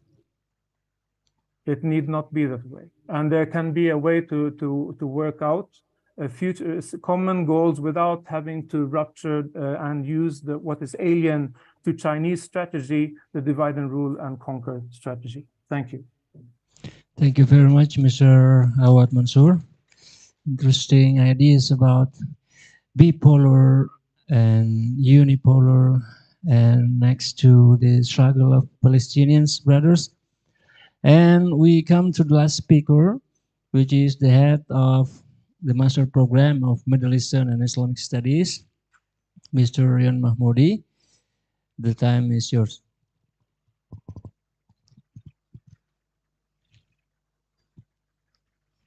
Yeah, okay, thank you very much. Assalamualaikum warahmatullahi wabarakatuh. Good afternoon, everybody. I probably just take few minutes and to conclude all the speakers. And because the time also almost up, and in the Islamic tradition, there is a very well-known saying in Arabic. I know you all must understand Arabic very well. Utlubul ilma walau bisin. Seek the knowledge even though in China. So this is the old saying, lasts for very centuries, but right now I think have the momentum that many Middle East countries also try not only seek the knowledge in China, but also seek a cooperation and also mutual understanding between the Middle East and Arab people. Then, yeah, next please. I just want to see the context of the China or Tiongkok present in the Middle East. Yeah. So we see that in general, the China does not see the whole regions in one perspective, but try to have the mutual cooperation with the more focusing on the bilateral rather than multilateral. So approaching the Saudi, approaching the Iran, approaching the Uni Emirat, even though both country, Iran and Saudi, for instance, are enemy, fight each other, but because of this approach, then the China can unite Iran and the Saudi. There is also the term very well known during the Mao Zedong that where the enemy move forward, we move back, or when the enemy move back, we move forward. So this is also kind of condition when the United States already pull up from the Middle East, then the China immediately come forward, to have the further influence in Middle East.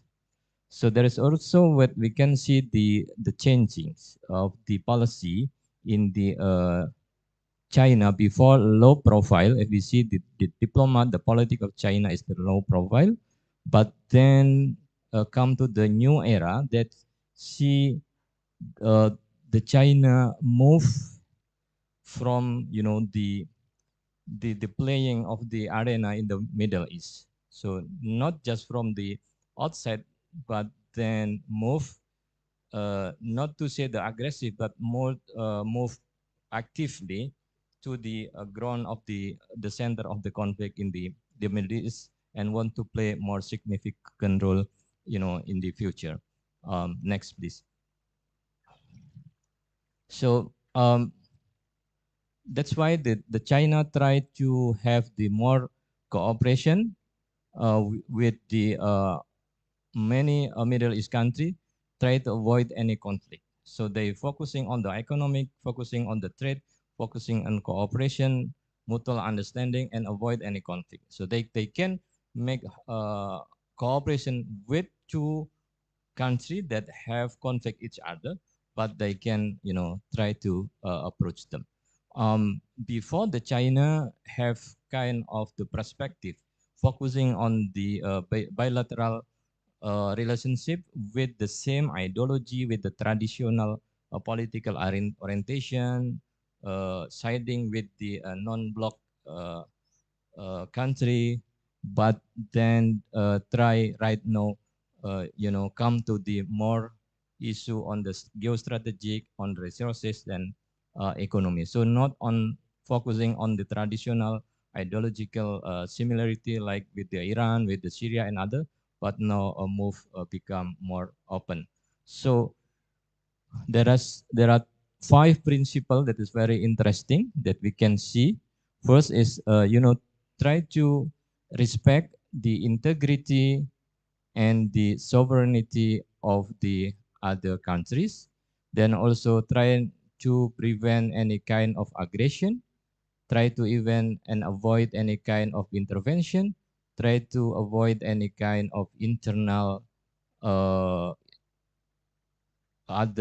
internal problem, and also the most important is try to have cooperation, mutual beneficial each other, and live in harmony. So the 5 principle of the peace, I think, very much influential and become the Middle East country, welcoming those kind of the perspectives, because before focusing on the hard power, and right now more focusing on the soft power, cooperation, and diplomacy. Last slide, please. So the soft power, we can see the soft power of the Tiongkok within the region. You see the metro system in the Tehran, the advanced metro system in the Tehran, and also the fast track of the train speed train connect the Mecca and Medina as the symbol of the holy cities. Also the development of the new cities, yeah, in Egypt, as the like in Indonesia, the new capital city that moved, built in Egypt is also initiated by the assistance of the China. And the last also is very important, the soft power that have been done by the China is by establishing about 23 institute of the Confucius spread out within the region. So there are this institute in, for instance, there are 3 in the United States, 2 in Lebanon, in Morocco, in Riyadh and other regions that, focusing to see exchange the culture development of this of the influence of China through the soft power. So this institution, I think, very important. So in order to make the Arab people to see, understand the culture of the China. So this is the soft power play very significant by the China. I think that's all that I can share for this occasion. Yeah, then the times I give back to moderator. Thank you. Thank you very much, Ms. Suryan Mahmoudi. Interesting analysis about the soft power of China in the Middle East. And yeah, it's quite true because we see that China has published the recent study about Arab-China policy, which says that Middle East is the source of energy, first of all, and the second, China will help to develop the infrastructure, and the third, they will help to develop the high technology, nuclear energy, as well as satellites. So this is the time for question and answers. I will give opportunity for attendance. Yeah, please, if anyone wants to ask. I'm sorry, I will continue the seminar, and some of you who wants to pray Asar, you may perform your prayer because our time is so limited. Please. Yeah. Assalamualaikum warahmatullahi wabarakatuh. Thank you very much for the opportunity. I would like to ask for Mr. Awad Mansur from the Palestine. I think this is my questions for, maybe this is kind of a little bit personal, but I really wanted to knowing about Awad Mansur's perspective for his expectations, or maybe his predictions for this unique relationship between China and Arabic world.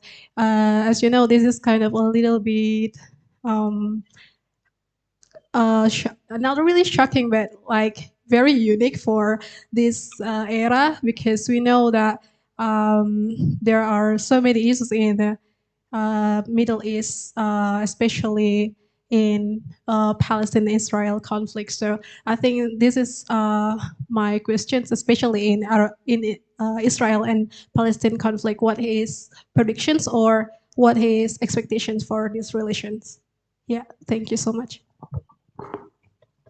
Okay, please, Mr. Okay. Predictions. I don't predict. Only Allah subhanahu wa ta'ala knows what the future lies. We only try to read or kind of generate some sort of assessment. But there are certain factors that have been consistent throughout the Israeli-Palestinian conflict. Is that the Palestinians have maintained their popular support in the region in general, particularly those peoples who have undergone direct colonization. Algeria, Maghreb, Libya, Egypt, and then you talk about Yemen. So therefore, there is this, and also the Syria, Iraq, Lebanon.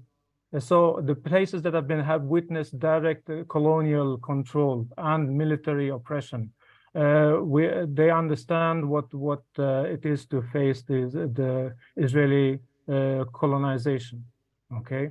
Now, what this means is that the Palestinians, if they are uniquely positioned in a place which is also holy, and therefore, in addition to the political kind of struggle against oppression, there's also this steadfastness, not only for the political aspirations, but also because this is an honorable duty bestowed upon us Palestinians in this land to protect the Holy Land, particularly when we talk about Al-Aqsa.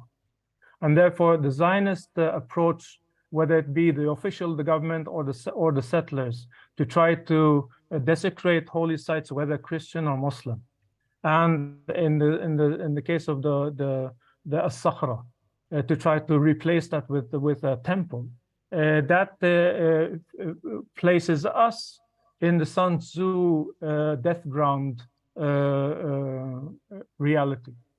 But this is much more kind of generating of energy, because it is not just human will, it is also human faith. And human faith, which is why I talked about the integrity of the spiritual integrity of the human being with the physical and body integrity of the human being. Any force or power that tries to place people of faith in a death ground in this particular combination is facing a very difficult battle. That is all I can say. And it has the potential. The difference with Sun Tzu is that it's you either fight or die. In the faith, there is you fight and die. It is not an either or. You fight because and you know you're going to die, and therefore the generation of reverberation, spiritual reverberation, has impact on other people of the same faith or of other faiths, basically because this is a just cause. And the oppression is so clear and so blatant. Okay, thank you very much. That gives some indication. Okay, thank you very much, Mr. Rawat, for the answer. Is there any other question from the audience here? Yeah, please. Thank you so much, Pak Moderator. I would like to address my questions to former Ambassador His Excellency Asruhin and also Dr. Amneh Badran. So my first question is actually to Pak Asruhin. You have been witness the attempts, the efforts of Chinese government to rebalance the influence, whether in Central Asia or in the Middle East. So what do you think about these attempts to reset or rebalance the influence in the Middle East, which attempted by the Chinese government? And for the Dr. Amneh Badran, I would like to ask you about how do you feel about the Chinese actually in the grassroots level or in the society level? Will Arabs see the Chinese as a hope or just another threat from the global power influence? That's all what I can ask. Thank you so much. Yeah, please, Ms. Amne. Yeah, okay. How do we see the role of China? Is it of a kind of a hope or another global power seeking to boost its influence and its interest? I think it's both. It's in a way, you know, the Arab region see that a multipolar system might be a more just system for the world and for the global South. And if there is a competing power to US hegemony, I think this would be beneficial to less privileged, less developed countries, and maybe shape or develop more equal relations and more into win-win situations between China and these nations and states. So in a sense, looking at people understand that every state, as a so-called rational entity, seeks to increase its power and increase its influence, so that to achieve its political and other types of interests. But at the same time, more or less people see that with China becoming more powerful and more influential player at the international level, this gives sort of hope in making things more to achieve more better deals for the less privileged and less developed countries. And this might also develop new types of alliances that take these nations from the sometimes dire situations to a more just ones. And I think we are moving into that in the direction of multipolarity, and we cannot predict, but we can see that there has been a shift in political order is happening, and the coming few years and the result of the war in Ukraine will tell us how this will look like. Thank you. Thank you, Ms. Amne Badran. Please, Mr. Asruhin, to respond to the question.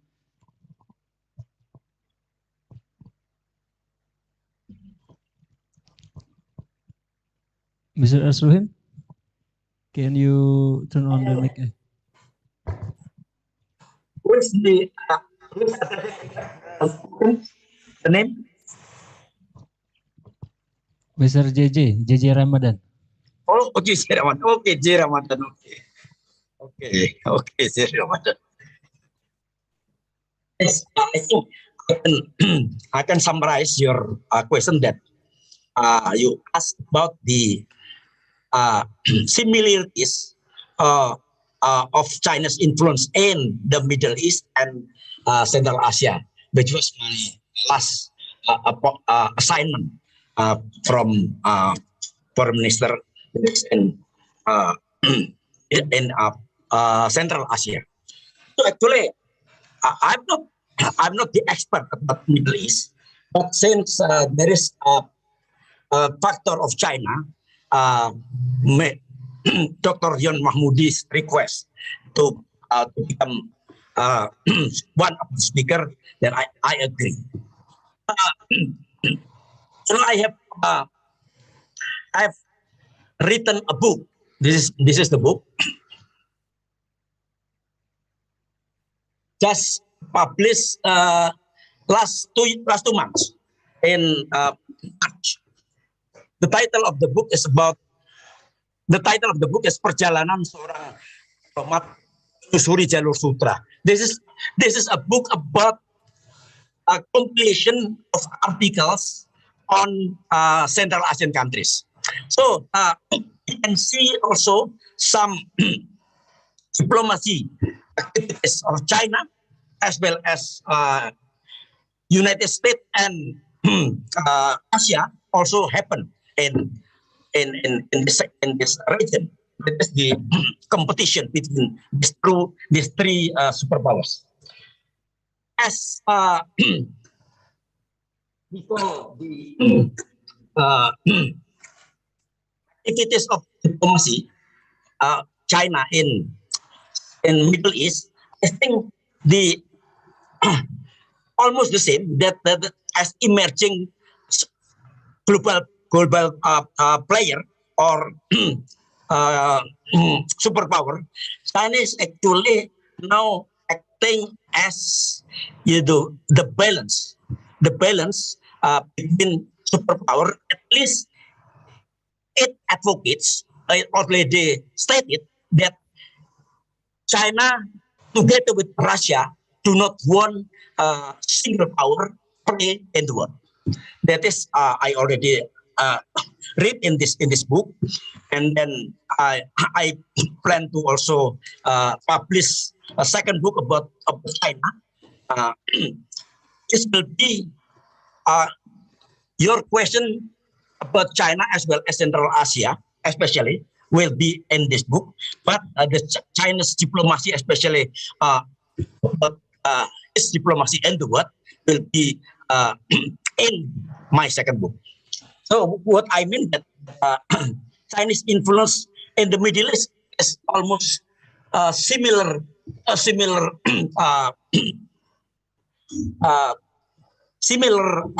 policy with their policy in the world. But especially in Central Asia, China is very close to Central Asia. That's why he put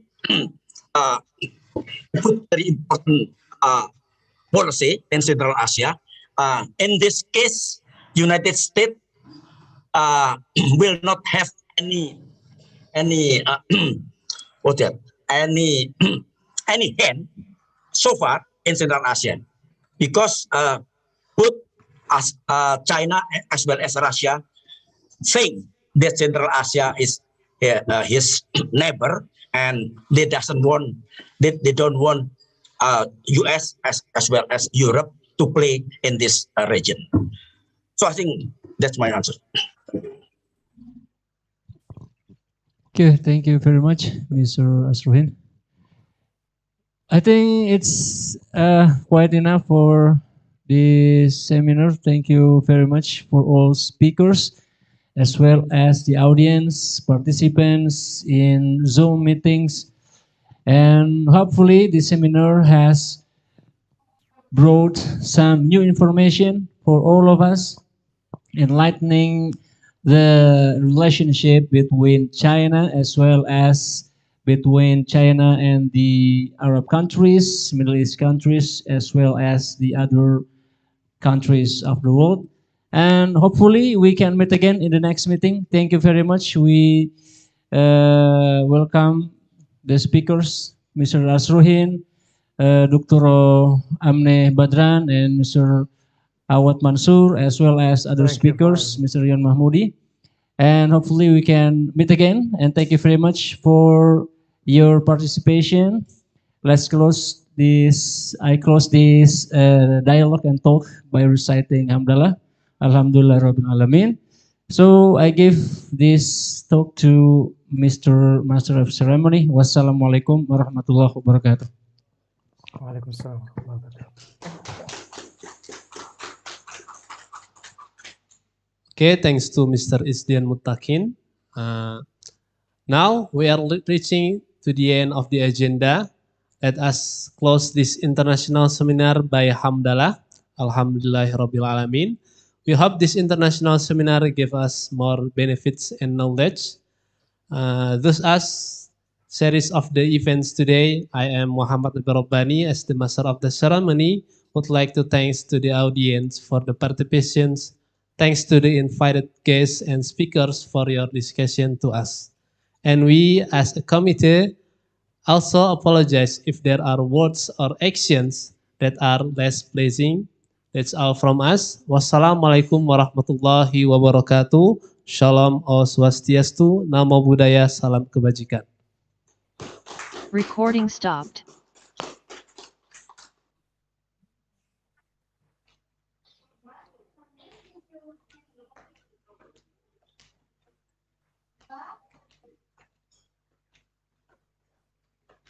Thank you.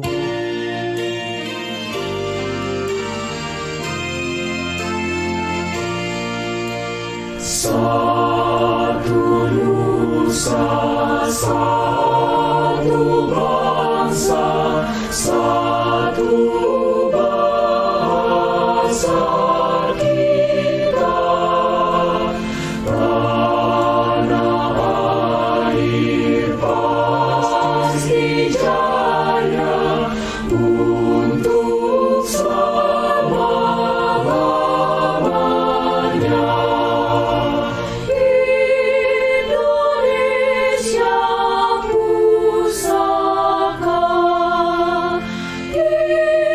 Indonesia tercinta, nusa bangsa dan bahasa kita bela bersama.